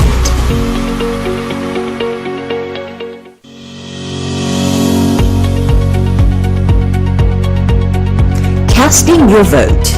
We have provided two options to enable you partake in the voting exercise in real time. Option 1. Voting via the online platform. Locate the vote box on the bottom of your broadcast screen and follow these steps. Enter the unique token number used to join the meeting. Click Cast Your Vote. Once you have done this, you will see a list of resolutions to be voted for. Follow the voting process by clicking the plus sign. Then select your voting option. Option 2. Voting via shortcode. Star 899 star 3 hash. Dial star 899 star 3 hash on your phone. Enter the unique token number used to join the meeting.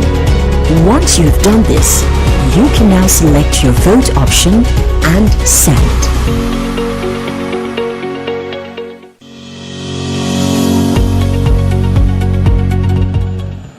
All right, so the results are in for the re-election of Madam Pamela Seyram Ado as the Director of GCB Bank PLC. And the results are as follows. 518 shareholders voted in favor of her re-election, while 7 voted against. Congratulations, my madam.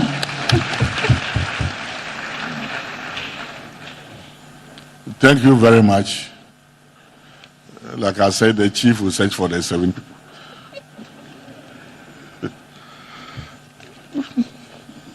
Resolution 3. The next on the agenda is to ratify the appointment of Mr. Abdul Salam Al-Hassan as an executive director in charge of wholesale and investment banking. Have the picture of the director projected for our shareholders viewing. His profile can be found on page 12 of the annual report. Okay.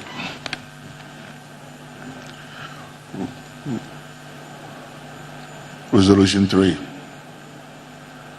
I propose the ratification of the appointment of Mr. Abdul Salam Al-Hassan as an executive director in charge of wholesale and investment banking.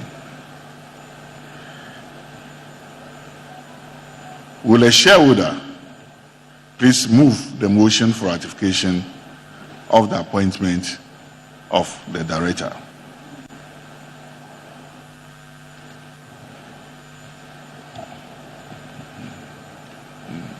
Thank you very much, Prof. Chairman. My name is Samuel Daze. I hereby propose for the ratification of the appointment of Mr. Abdul Salam Al-Hassan as an executive director in charge of wholesale and investment banking of this company. Thank you.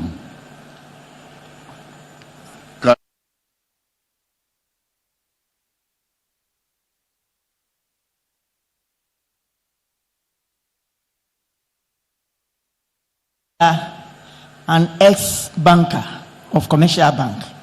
I second the motion. Thank you, madam.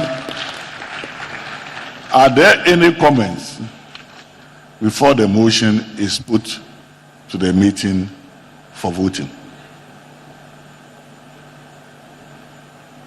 No comments. Okay.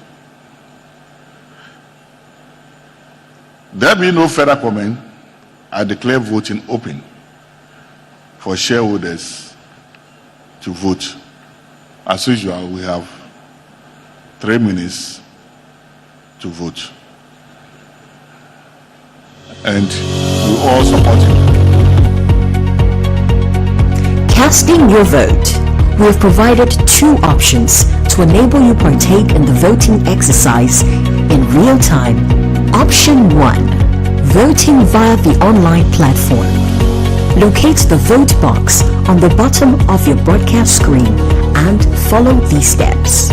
Enter the unique token number used to join the meeting. Click Cast Your Vote. Once you have done this, you will see a list of resolutions to be voted for.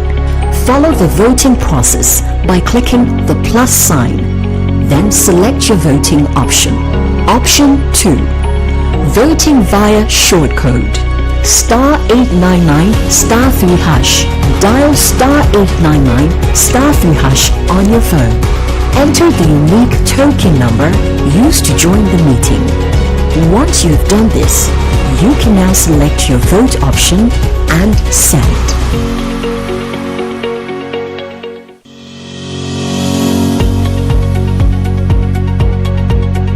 Casting your vote.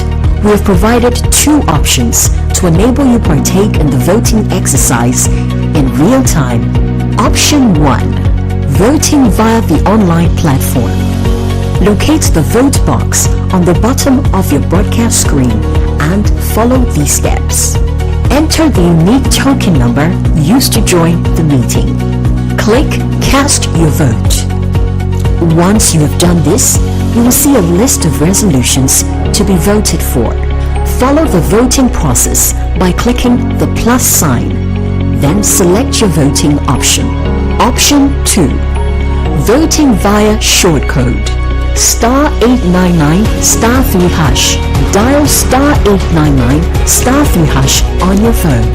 Enter the unique token number used to join the meeting. Once you have done this, you can now select your vote option and send.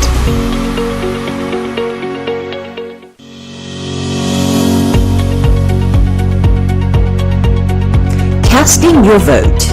We have provided 2 options to enable you partake in the voting exercise in real time. Option 1. Voting via the online platform. Locate the vote box on the bottom of your broadcast screen and follow these steps. Enter the unique token number used to join the meeting. Click Cast Your Vote. Once you have done this, you will see a list of resolutions to be voted for. Follow the voting process by clicking the plus sign. Then select your voting option. Option 2. Voting via shortcode. *899.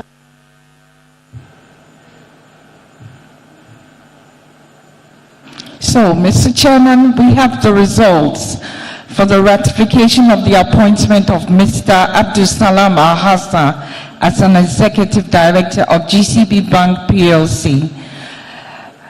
454 voted for, while 16 voted against. Thank you.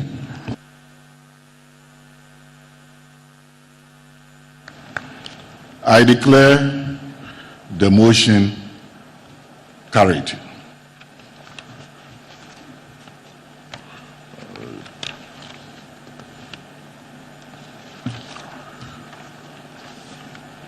Resolution 4.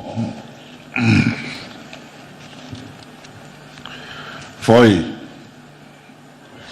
To ratify the payment of excess directors' remuneration above budget as set out in the account for the year ended 31st December 2025.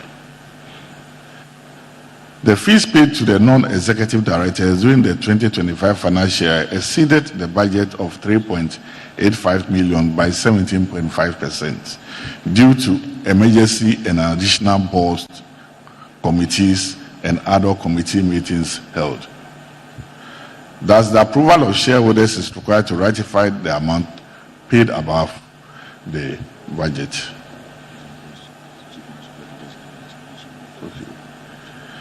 Before we proceed on this, I'll call upon the CFO to explain why we arrived at this, before shareholders can now come out with their contributions and voting.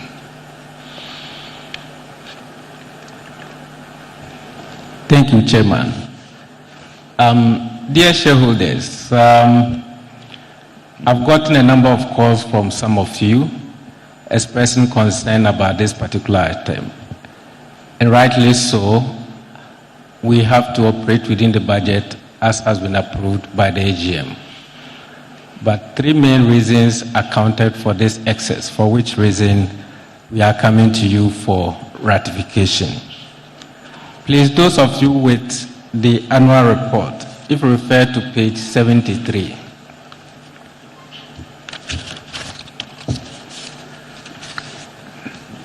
So the 2025 was the first term of this board. And as a new board, shareholders, you agree with me that apart from myself, every other director was new in 2025. When you get new set of directors, it takes a bit of time for them to understand the enterprise and then craft the way forward for the enterprise. As a result of that, we also told you about the strategy that we've developed for 2025 to 2028. What that meant was that we had a lot more meetings than one would have thought. And so on page 73 of the annual report, you see that we had 10 board meetings. I'm sure if you compare us to most other enterprises for which you go for their AGMs, you will see 10 board meetings. That is the first point. The second point is that we had 2 and a third additional committee come on board. So on page 73, you see that we have strategy committee, which was non-existent in 2024, and then we have sustainability committee. Now, sustainability for every institution is an integral part. If you want to be taken serious, if you want to do business on a sustainable basis. So we had to set up that committee. On top of that, we had an ad hoc committee to work on some of the loans I've spoken to you about in the past that have gone bad, to find a solution to those challenge loans. And so all these committees, the 3, in addition to the increased board meetings, and lastly, the volume of business. If you check, the credit committee met 8 times. And so if you recall what Mr. Tego said, that GCB is leading the industry by the volume of loans. In doing these loans, we needed the support of the credit committee. So they met 8 times in the course of the year. In fact, there were some approvals granted us that they didn't have to meet, for which reason we didn't pay. And so if they had met and we had paid for those sittings, the figure could have been a lot higher. And being who we are, we always deal with you transparently. We are not an enterprise that will hide anything, for which reason this is being disclosed and asking for your support. So these are the 3 main reasons that accounted for this change from the budget. When we get to the second item, I'll give a lot more background as to why there's a need for change. So we call on your support to ratify this so that we fulfill righteousness when it comes to governance. Thank you, Chair. Chair, I just wanted to also add that the amount involved here is 674,000 Ghana cedis. I mean, it's not significant in the context of who we are. This is a business that has generated revenues of 6 billion last year. And to the point that CFO made, as management, there are times when you see what I call opportunistic transactions that you think that you can quickly lock in and make money for shareholders. To exceed your budget by 600,000 and raking revenues in far excess of your budget of 4 billion for me made potential sense for us to execute on those kinds of transactions. So basically it's again to appeal to you that the value we derive from this excess payment far outweighs the cost of it. So it's a value return thing that we need to look at. The amount involved isn't significant in the context of the monies that we make, but to CFO's point again, we have pledged to deal transparently with you. So that is why we are bringing it. Even if it was 1 cedi, we'll still bring it to you to ratify as the laws demand. On that basis, I would also add my voice that these excesses were to unlock business opportunities which allowed us to be the dominant bank in 2025. And for that matter, we should look at the value that it brought in and pass the resolution. Thank you very much. Okay, thank you. Will a shareholder please move the motion? Mr. Chairman, this is something I just want further before I made a move. The normal board meeting, only 3 of you were always present. 3 of you. You had 10 meetings. And then what you are talking about, the strategy and then the sustainability, that are new, that had led to the budget overrun. That is, you needed, there was an excess. This thing, at least, if we continue to encourage these things, the next time we come here, you see, we have chalked so much money because we have spent this money. A bank need to go, even the current government is talking about budget. Papa too is always talking about budget. I won't go outside the budget. But you are also doing this thing with the bank. So please, Mr. Chairman, NLA in fact,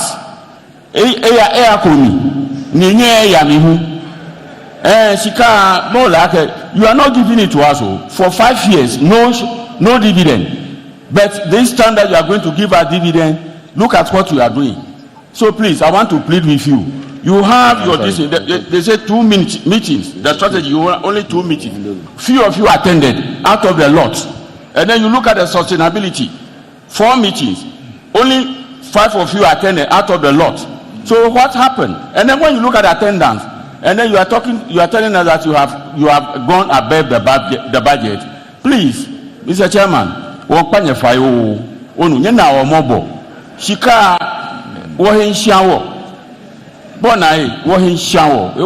do the best to help her. Nobody may go on.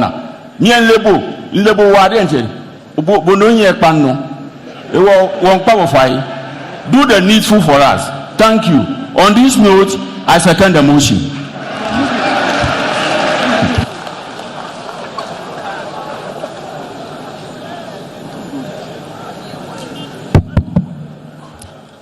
Thank you, Mr. Chairman. My name is James Tay. It's your name? James Tay, Mr. Chairman. My name is James Tay. But just to add, is because of these extra meetings, we have worked so hard and we are collecting dividend today. You just have to clap for us. Exactly. Just the 700,000 difference. That's why we are collecting dividend of 1 cedi per share today. So you push them to work, then you are also entitled to a dividend. Well, you spoke in Ghana. Ofanewa, kefie ka push me na be different be. Be mechuni esani akwa be dan ewu amanya akwa yin. Ka anya akwa me anya akwa yin. Ni okoshika hamukwa keke chuni ehale. No ofe too mean on him. Only results any baba. And I've always told people that for me, I believe in reward, and reward gives us the results. When you are mean on your people, they'll give you what you want. But when you help them, then you also get your results. So let's be very careful the way we go about it. You squeeze them to the corner and you get the answers for that. And you also encourage them to work and then you get the answers that you want. We have said here that we will not go below what we have done for this year. How are we going to achieve that if we behave this way towards the board and management? So let's be careful the way we go about it. That is my plea to the shareholders. Good results, good work, you push them, you give them what they need. Thank you. Move on. Thank you, Prof. Chairman. My name is James Ter, a shareholder. I hereby move to ratify the excess spending. Thank you. You say it's seconded. Are you seconded because you moved? Yeah. Okay. I second the motion. Okay. There be no further comments. I declare voting open for shareholders to vote. We have 3 minutes to vote on this.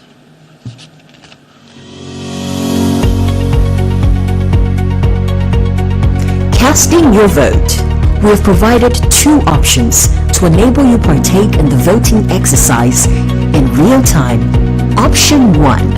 Voting via the online platform. Locate the vote box on the bottom of your broadcast screen and follow these steps. Enter the unique token number used to join the meeting. Click Cast Your Vote. Once you have done this, you will see a list of resolutions to be voted for.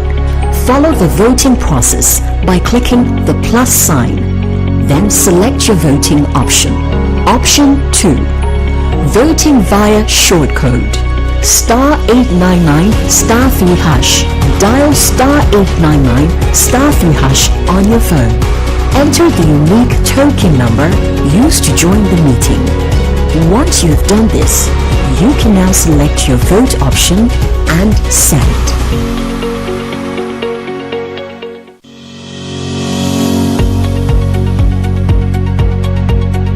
Casting your vote. We have provided 2 options to enable you partake in the voting exercise in real time. Option 1. Voting via the online platform. Locate the vote box on the bottom of your broadcast screen and follow these steps. Enter the unique token number used to join the meeting. Click Cast Your Vote. Once you have done this, you will see a list of resolutions to be voted for. Follow the voting process by clicking the plus sign. Then select your voting option. Option 2. Voting via short code. *899 *3#. Dial *899 *3# on your phone. Enter the unique token number used to join the meeting. Once you have done this, you can now select your vote option and send.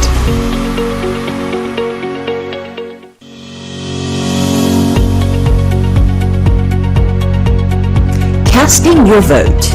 We have provided 2 options to enable you partake in the voting exercise in real time.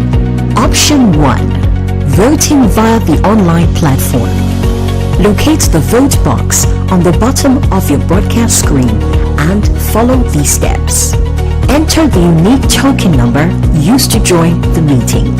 Click Cast Your Vote. Once you have done this, you will see a list of resolutions to be voted for. Follow the voting process by clicking the plus sign. Then select your voting option. Option 2. Voting via... Right. Mr. Chairman, I'm happy to announce that 335 shareholders ratified the direct excess of the directors' fees of 17.5% above a budget of 3.85 million for the year ended 31st December 2025, and 53 voted against. Thank you.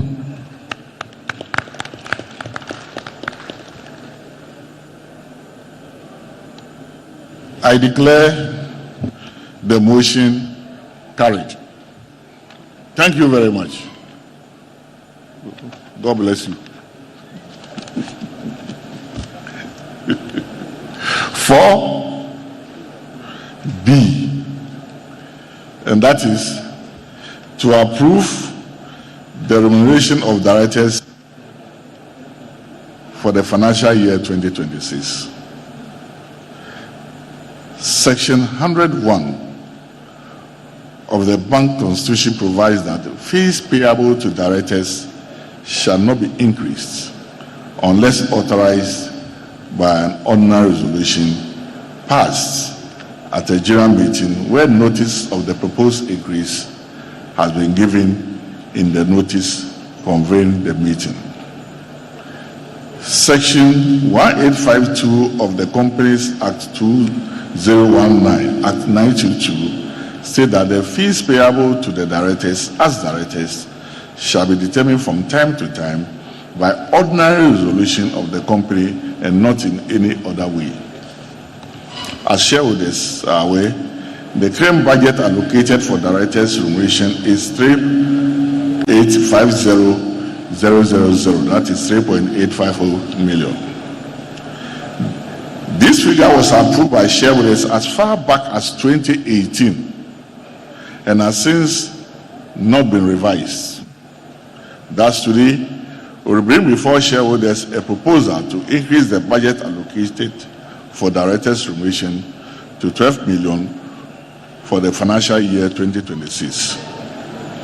We will call on the Chief Finance Officer to provide shareholders with the basis and consideration that informed the present proposal for an increase in directors' remuneration. Having heard the justification provided, shareholders are by this resolution requested to approve an increase in the budget allocation for directors' remuneration to 12 million for the financial year 2026. Before then, we will call the Chief Finance Officer before we move for the motion.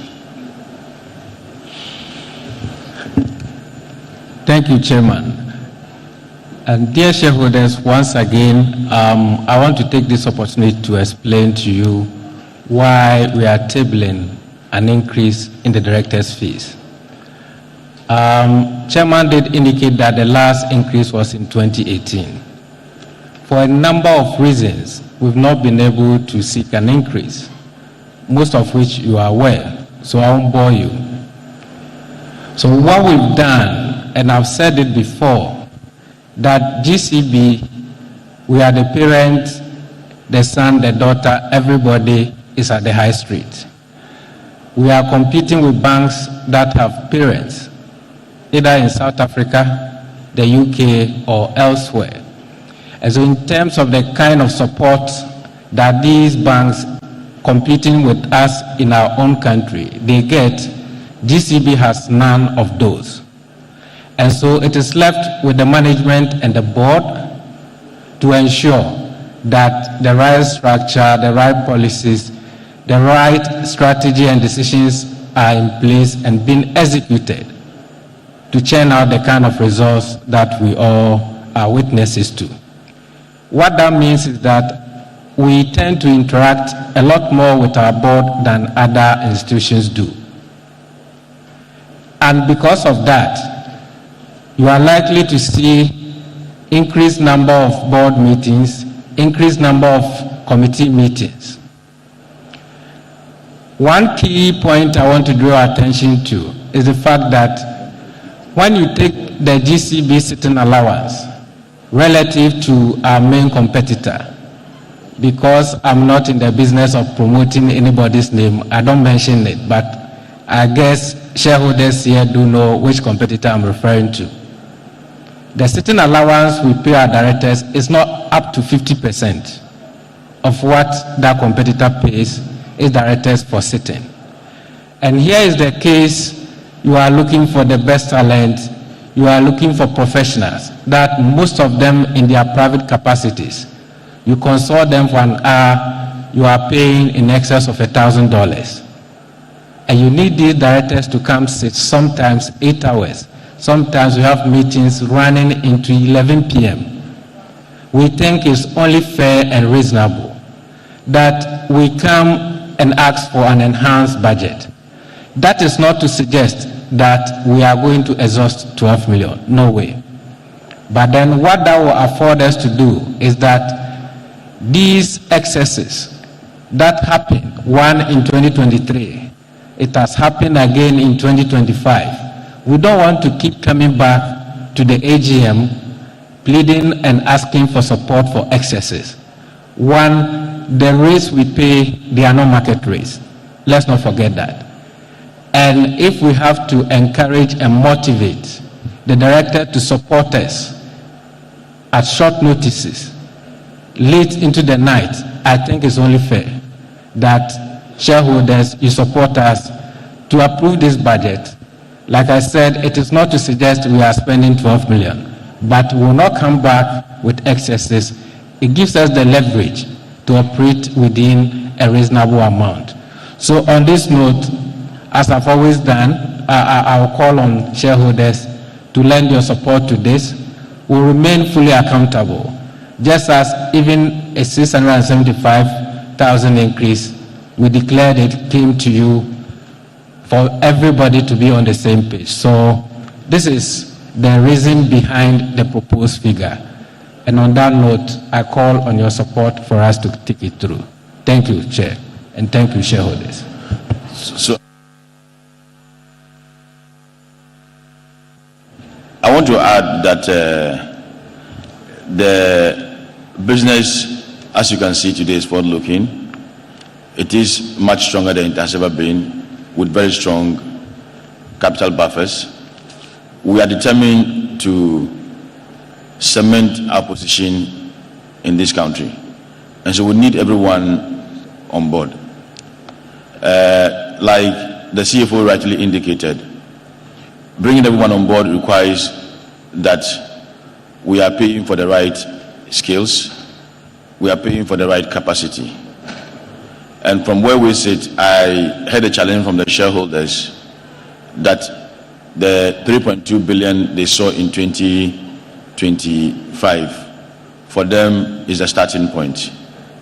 I can assure you that as management, we accept that challenge as the starting point going into subsequent years. But what that will require us to ensure that we are bringing everyone on board, especially with the same corporate governance directives that we have within our organization, where the board's interaction with management is key to unlocking a lot of these opportunities. We sometimes actually sit for meetings till 11 p.m.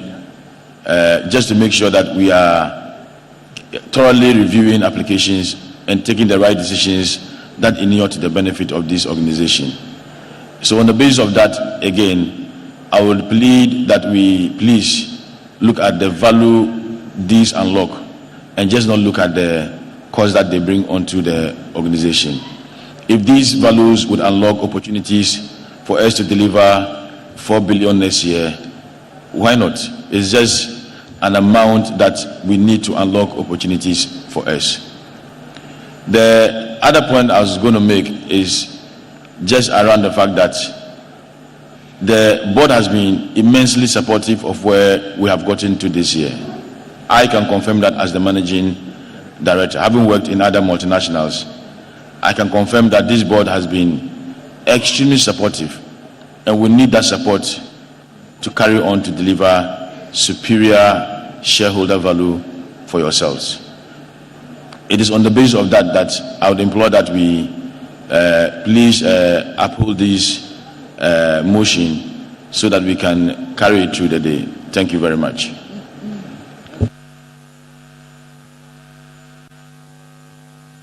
Will a shareholder please move the motion?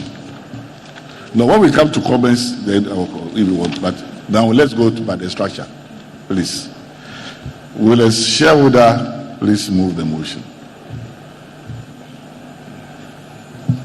I, Edmond Boy, moved for the motion. Thank you. Thank you. Can a shareholder please second the motion?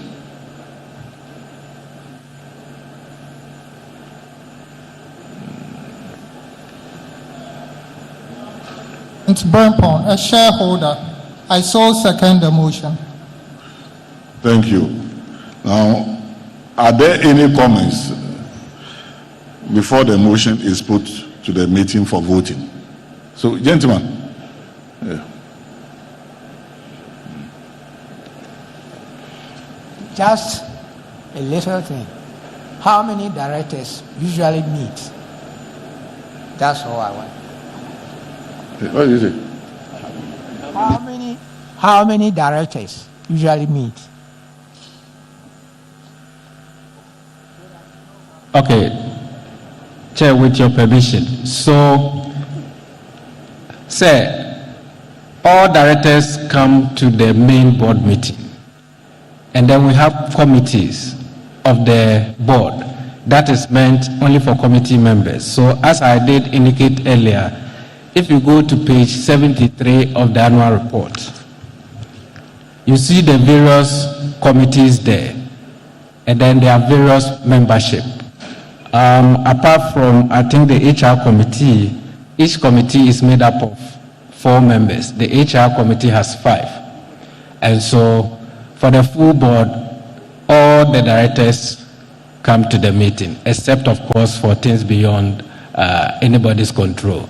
And then the committee meetings are meant for committee members, which is 4 in number, apart from the HR committee that has 5 members. Thank you.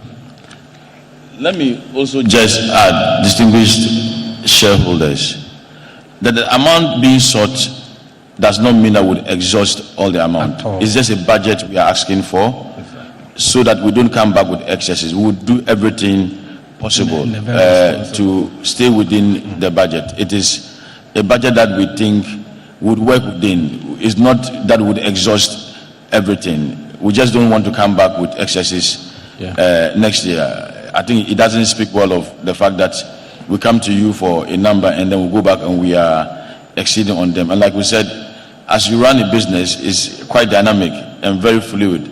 There are times when you see certain opportunities that you just need to bring on board. And if they result in those excesses, it's difficult for us to come and explain to you as owners of the bank. So this is just for us to have a budget to operate within, so that we don't come back to you subsequently for excess ratifications. And just to indicate again that it is not that we would exhaust all the amount you have given to us. Thank you very much.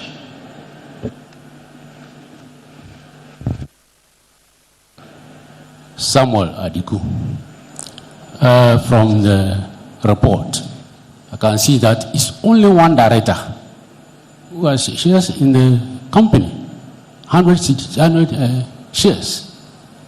Yes, if GCB is a very good and forward-looking company, the directors also have interest in it.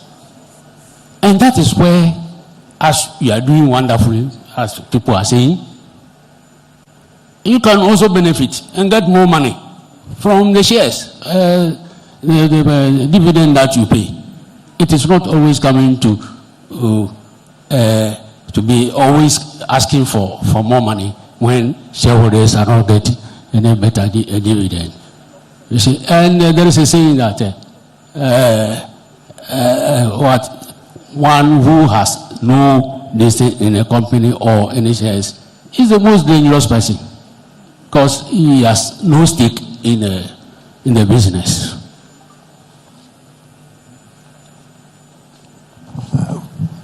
Thank you very much, Professor Chairman. Following from what you have just spoken about, I would like to find out from the board, what does the constitution of the company says about shareholding of directors?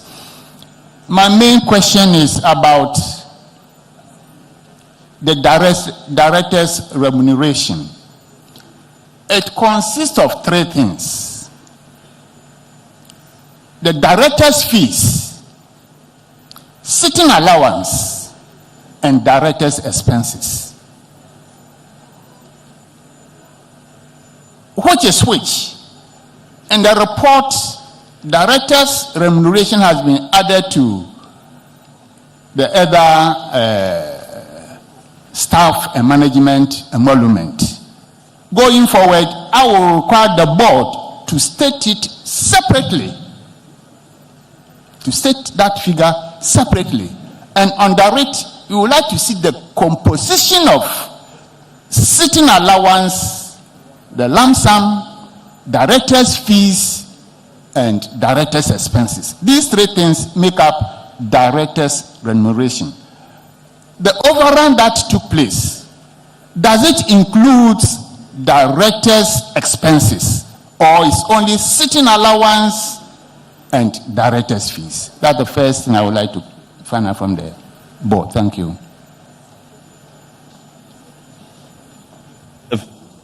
On breaking down the expenses is well noted. We'll take note of that and subsequently ensure that when we are presenting the report, we break them down.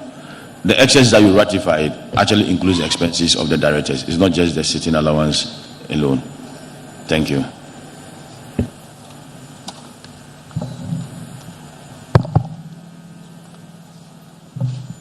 Samson Ashon is the name once more. What we're looking at currently, shareholders are not too worried if we also continue to receive our dividends. Shareholders are worried because for some years now we haven't had it. That is why we are having this problem. But if you can assure us today, as I said earlier, next time we meet here, it should be 2 cities and not 1 city. We will encourage you to work hard. But in future, things like directors training and the rest, just like my colleague has said, let us group them so that we know actually how much is being spent. This amount will be given out, but let us ensure that we do not do a lot of overruns within it, which will lead to the early exhaustion of that money, and then you come back to us again. I believe that a word to a wise is enough. Thank you.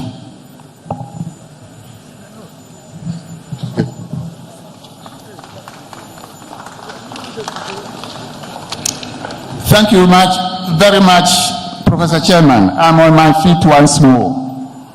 I would like to thank the board for being very, very transparent. If you look at page 74, director's remuneration, they've gone ahead to state, and that is what I want to see. They've gone ahead to state amount a board member takes by way of fees and other things. If you read, you can get to know all the information there, that there has been a bit transparent. Now, in arriving at the 12 million, what informed the board, and for how many years can this amount be exhausted finally? Thank you.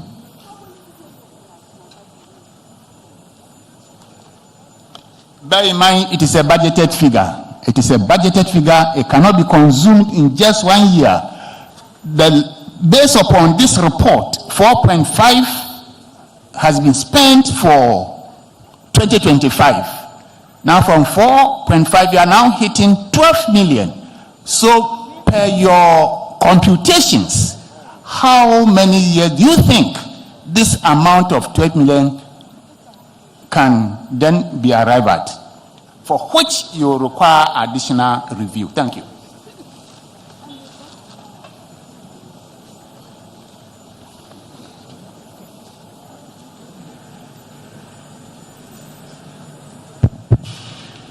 Thank you, Mr. Dazi.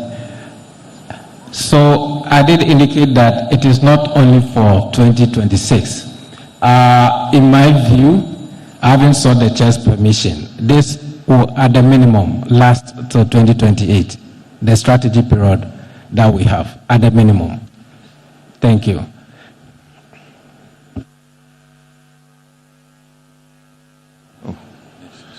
There be no further comments. I declare voting open for shareholders to vote. We have 3 minutes to vote.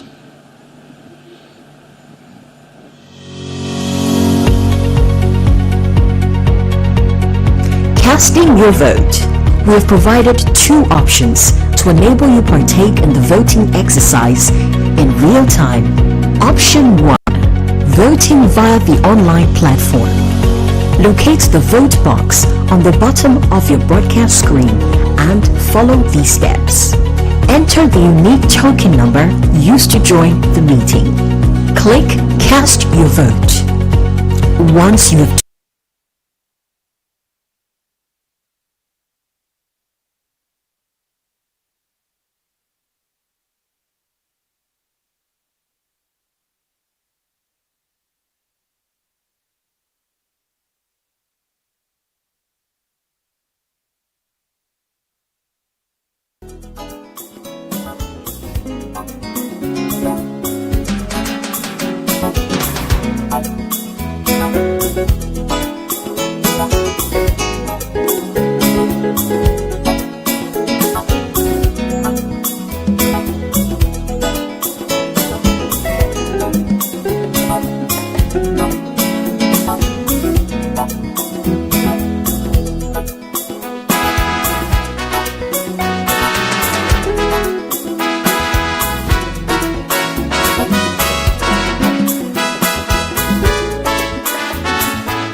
Once you have done this, you will see a list of resolutions to be voted for.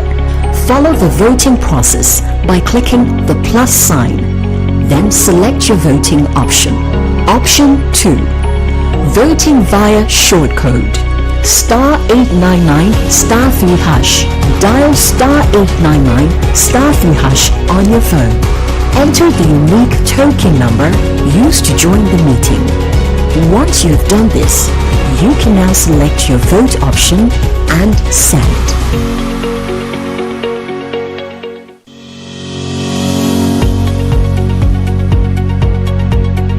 Casting your vote. We have provided two options to enable you partake in the voting exercise in real time. Option 1. Voting via the online platform. Locate the vote box on the bottom of your broadcast screen and follow these steps. Enter the unique token number used to join the meeting. Click Cast Your Vote. Once you have done this, you will see a list of resolutions to be voted for. Follow the voting process by clicking the plus sign. Then select your voting option. Option 2. Voting via shortcode. Star 899 star 3 hash. Dial star 899 star 3 hash on your phone. Enter.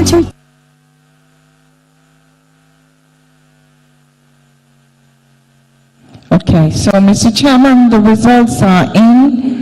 294 shareholders voted for the increase in the remuneration of directors for the financial year 2026 and 55 voted against. Thank you. I declare the motion carried. Thank you very much. What was the percentage? 60-something. Resolution 5 to authorize directors to fix the remuneration of auditors. The next item on the agenda is to authorize the board to determine the remuneration of the auditors. Shareholders are by this resolution requested to authorize the board of directors of the bank to determine the remuneration of the external auditors for the financial year ending 31st December 2026. Will the shareholder please move the motion?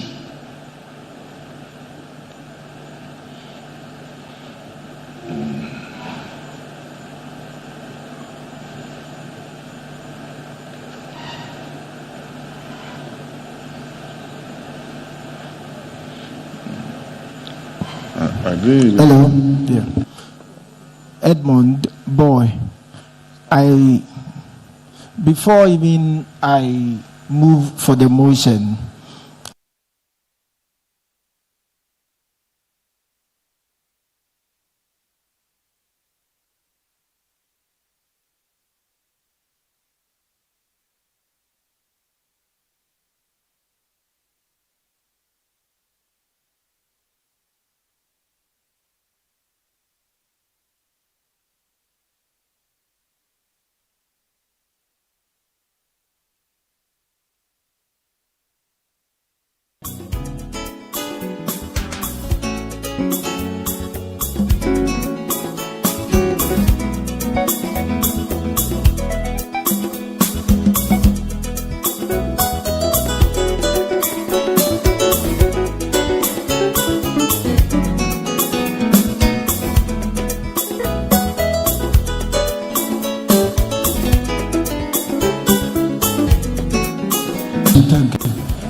Are there any comments before the motion is put to the meeting for voting?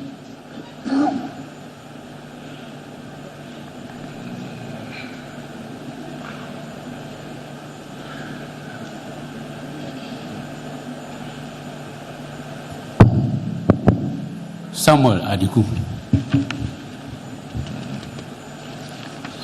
When you look at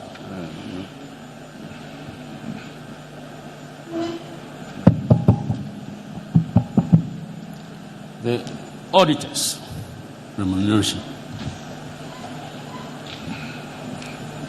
move from 2 million to 3 million,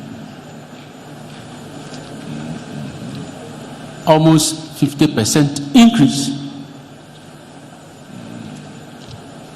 Audit is an assurance activity, and the best audit, a strategic approach that results in the most efficient audit.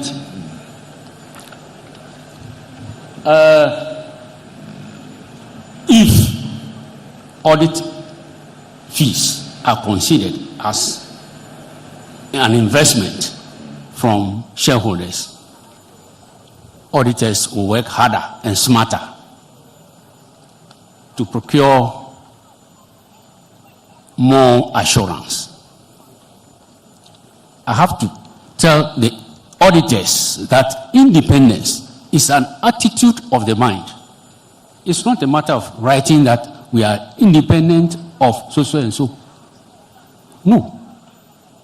You must exercise your independence in the mind because of the gargantuan scandals that is happening involving auditors.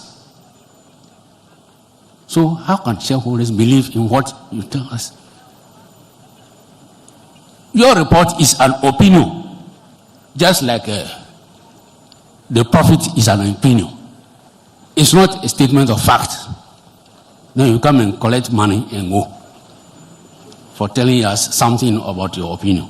But the real thing is hidden.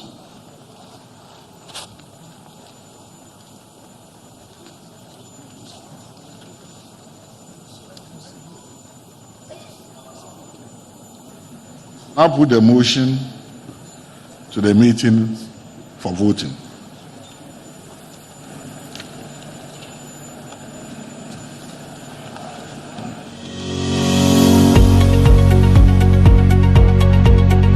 Casting your vote. We have provided two options to enable you partake in the voting exercise in real time. Option 1. Voting via the online platform. Locate the vote box on the bottom of your broadcast screen and follow these steps. Enter the unique token number used to join the meeting. Click Cast Your Vote. Once you have done this, you will see a list of resolutions to be voted for. Follow the voting process by clicking the plus sign. Then select your voting option. Option 2. Voting via shortcode. star 899 star 3 hash. Dial star 899 star 3 hash on your phone. Enter the unique token number used to join the meeting. Once you have done this, you can now select your vote option and send.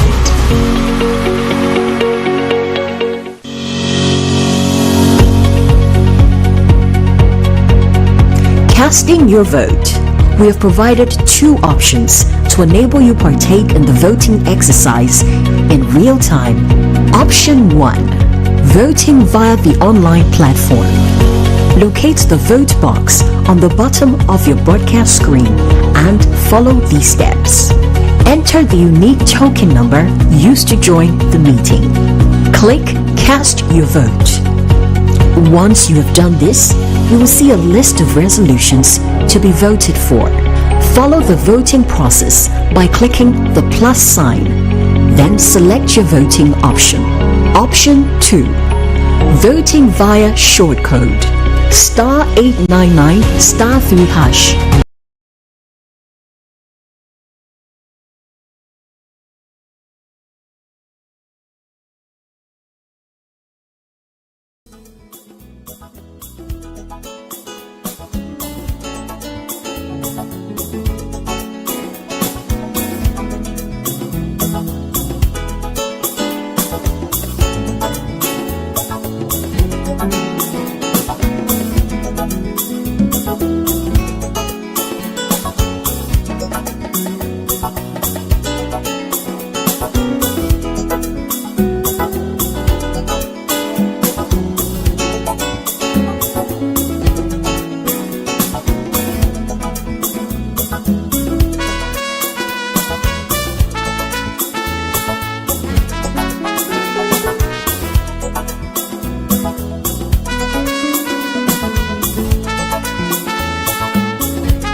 flight is ready to leave. Sit back and relax and enjoy the flight.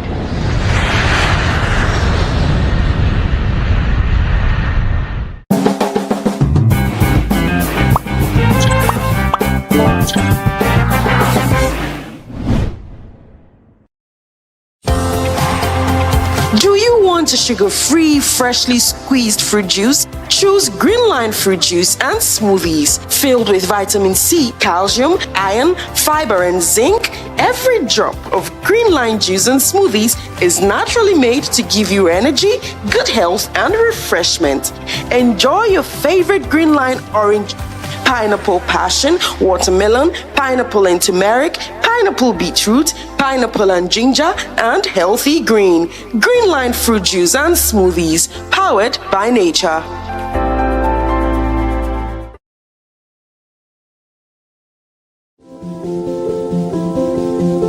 If you're watching this with your friends, you'll probably make a joke. Because you know what you feel on the inside isn't what you want people to know. If you have to pretend to be happy, find someone you trust and tell them. If you get mad at things and you don't know why, or have thoughts about hurting yourself, Find someone you trust and tell them. You are never alone when you share. Seriously, people care about you. It's okay to not understand what you're feeling. And it's easy to think that you're all alone. But you don't have to be. You're never alone when you share. Don't be A ashamed. list of resolutions to be voted for. Follow the voting process by clicking the plus sign. Then select your voting option. Option 2. Voting via shortcode. *899 *3#. Dial *899 *3# on your phone.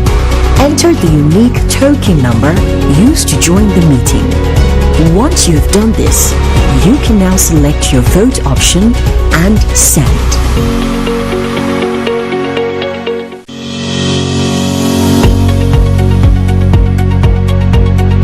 Casting your vote. We have provided two options to enable you partake in the voting exercise in real time. Option 1. Voting via the online platform. Locate the vote box on the bottom of your broadcast screen and follow these steps. Enter the unique token number used to join the meeting.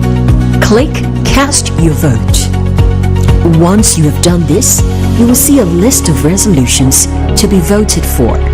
Follow the voting process by clicking the plus sign. Then select your voting option. Option 2. Voting via shortcode. *899 *3#. Dial *899 *3# on your phone.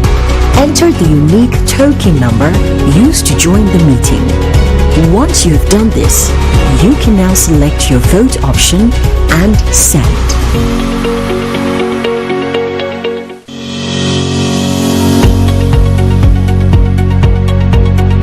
Casting your vote. We have provided two options to enable you partake in the voting exercise in real time. Option 1. Voting via the online platform. Locate the vote box on the bottom of your broadcast screen and follow these steps. Enter the unique token number used to join the meeting. Click Cast Your Vote. Once you have done this, you will see a list of resolutions to be voted for. Follow the voting process by clicking the plus sign. Then select your voting option. Option 2. Voting via shortcode. *899. All right.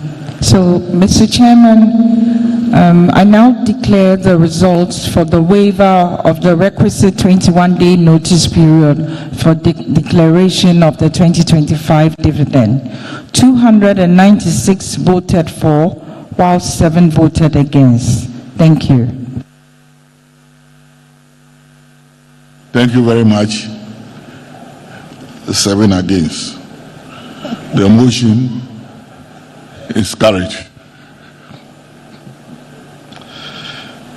Resolution 7. Dividend declaration. Will a shareholder please move the motion to approve the final dividend payment of 1 cedi per share for the financial year 2025 as recommended by the directors and approved by the Bank of Ghana.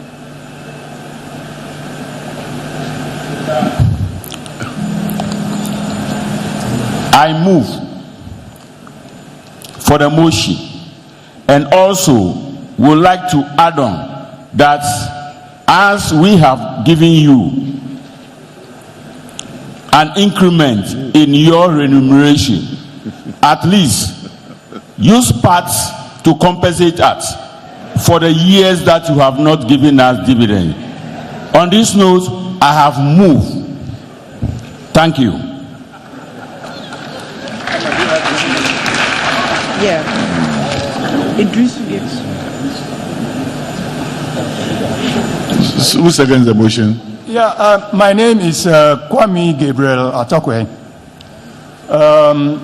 Before I second the motion, I want to find out whether what Lawyer Kpebu has been talking on TV several times, hitting at the transfer of about 52 million cedis from our account to our known account. Have you found out, or have you asked him to give you details of that? That's number one. Number two, there's a proverb which says that when it's good for the mouth, before it trickles into the beard. You have corporate and social amenities that you provided for the year. I don't know whether it was budgeted for previously before it is used this year, or next year's will be budgeted from this year's profits. So I'm wondering how you could do those things without looking at the owners of the bank, that's the shareholders, before doing those social amenities. On that note, if my answers are satisfactory, I second the motion.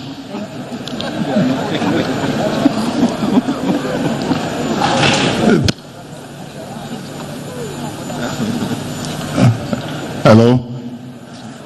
He said his secondment is subject to satisfactory answer. So if he is not satisfied, he has not seconded. And for that matter, we may ask someone else to second the motion. So I'll call on the CFO if you have anything to say on what he said. Thank you, Chair. The simple answer to Lawyer Kpebu's concern is it's not true. There's no factual basis for that. That is the simplest answer. In terms of what we do for corporate social responsibility, yes, we take account of the prior year's budget, but we are guided by what is happening in the ensuing year before we spend. And so that is the response. Thank you. Okay. Seconded.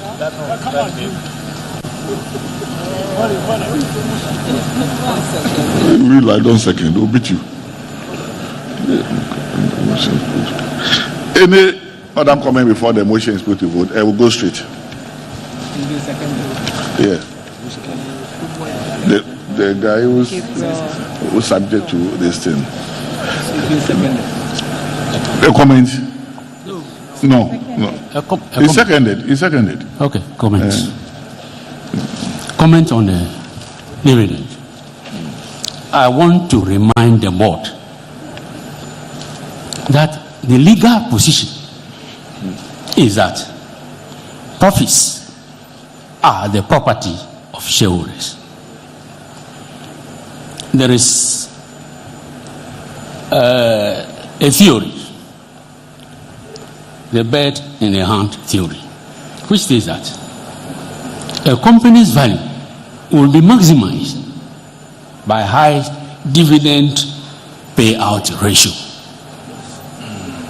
Socrates, you are there. Am I right? Because investors regard cash dividend as being less risky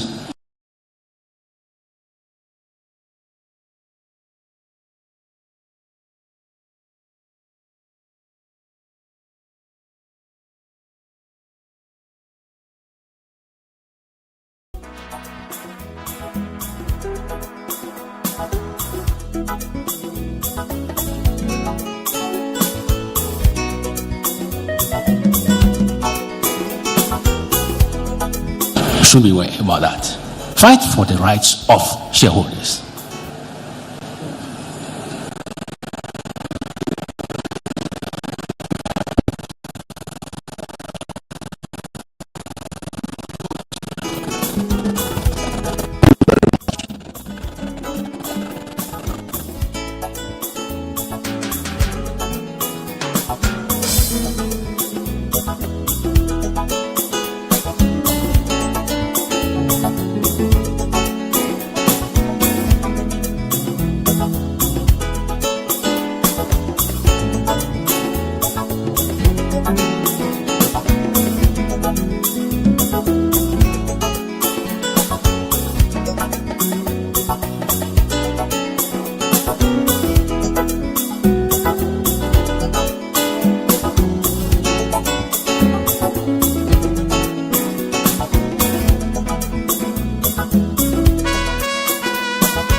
*3#, dial *899 *3# on your phone. Enter the unique token number used to join the meeting. Once you have done this, you can now select your vote option and send.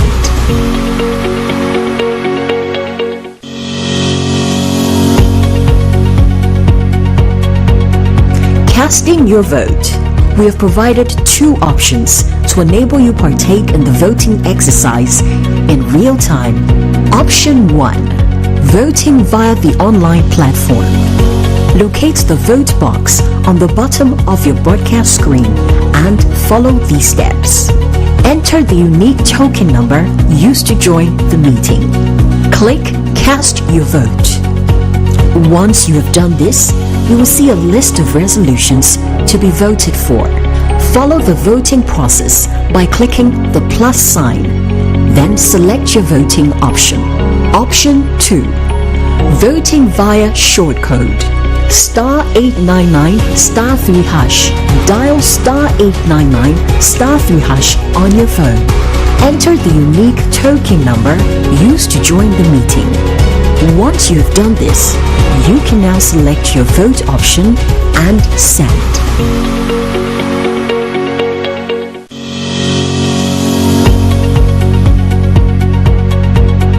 Casting your vote. We have provided two options to enable you partake in the voting exercise in real time. Option 1. Voting via the online platform. Locate the vote box on the bottom of your broadcast screen and follow these steps. Enter the unique token number used to join the meeting. Click Cast Your Vote. Once you have done this, you will see a list of resolutions to be voted for. Follow the voting process by clicking the plus sign. Then select your voting option. Option 2. Voting via shortcode. *899 *3#. Dial *889.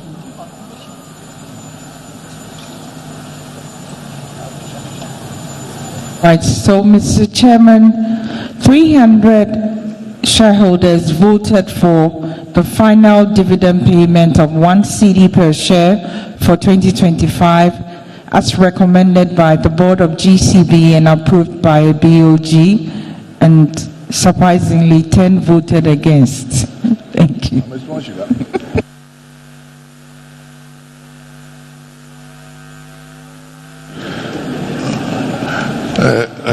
Onupani iwo organ mini te am smonshika na prawai no here against us on the pressure. I declare the motion carried. Ladies and gentlemen,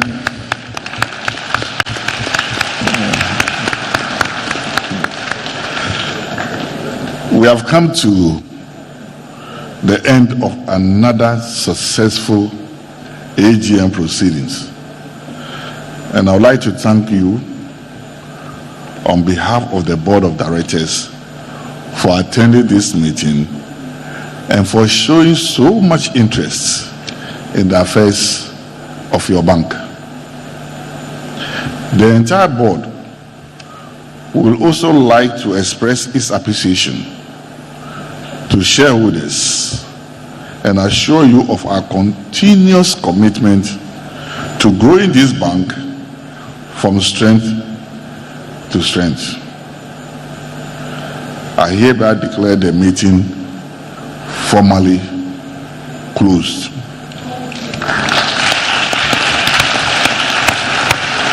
Can we have a shareholder with the Holy Spirit to pray for us? We don't need anyone to move for the meeting to close. No, I can close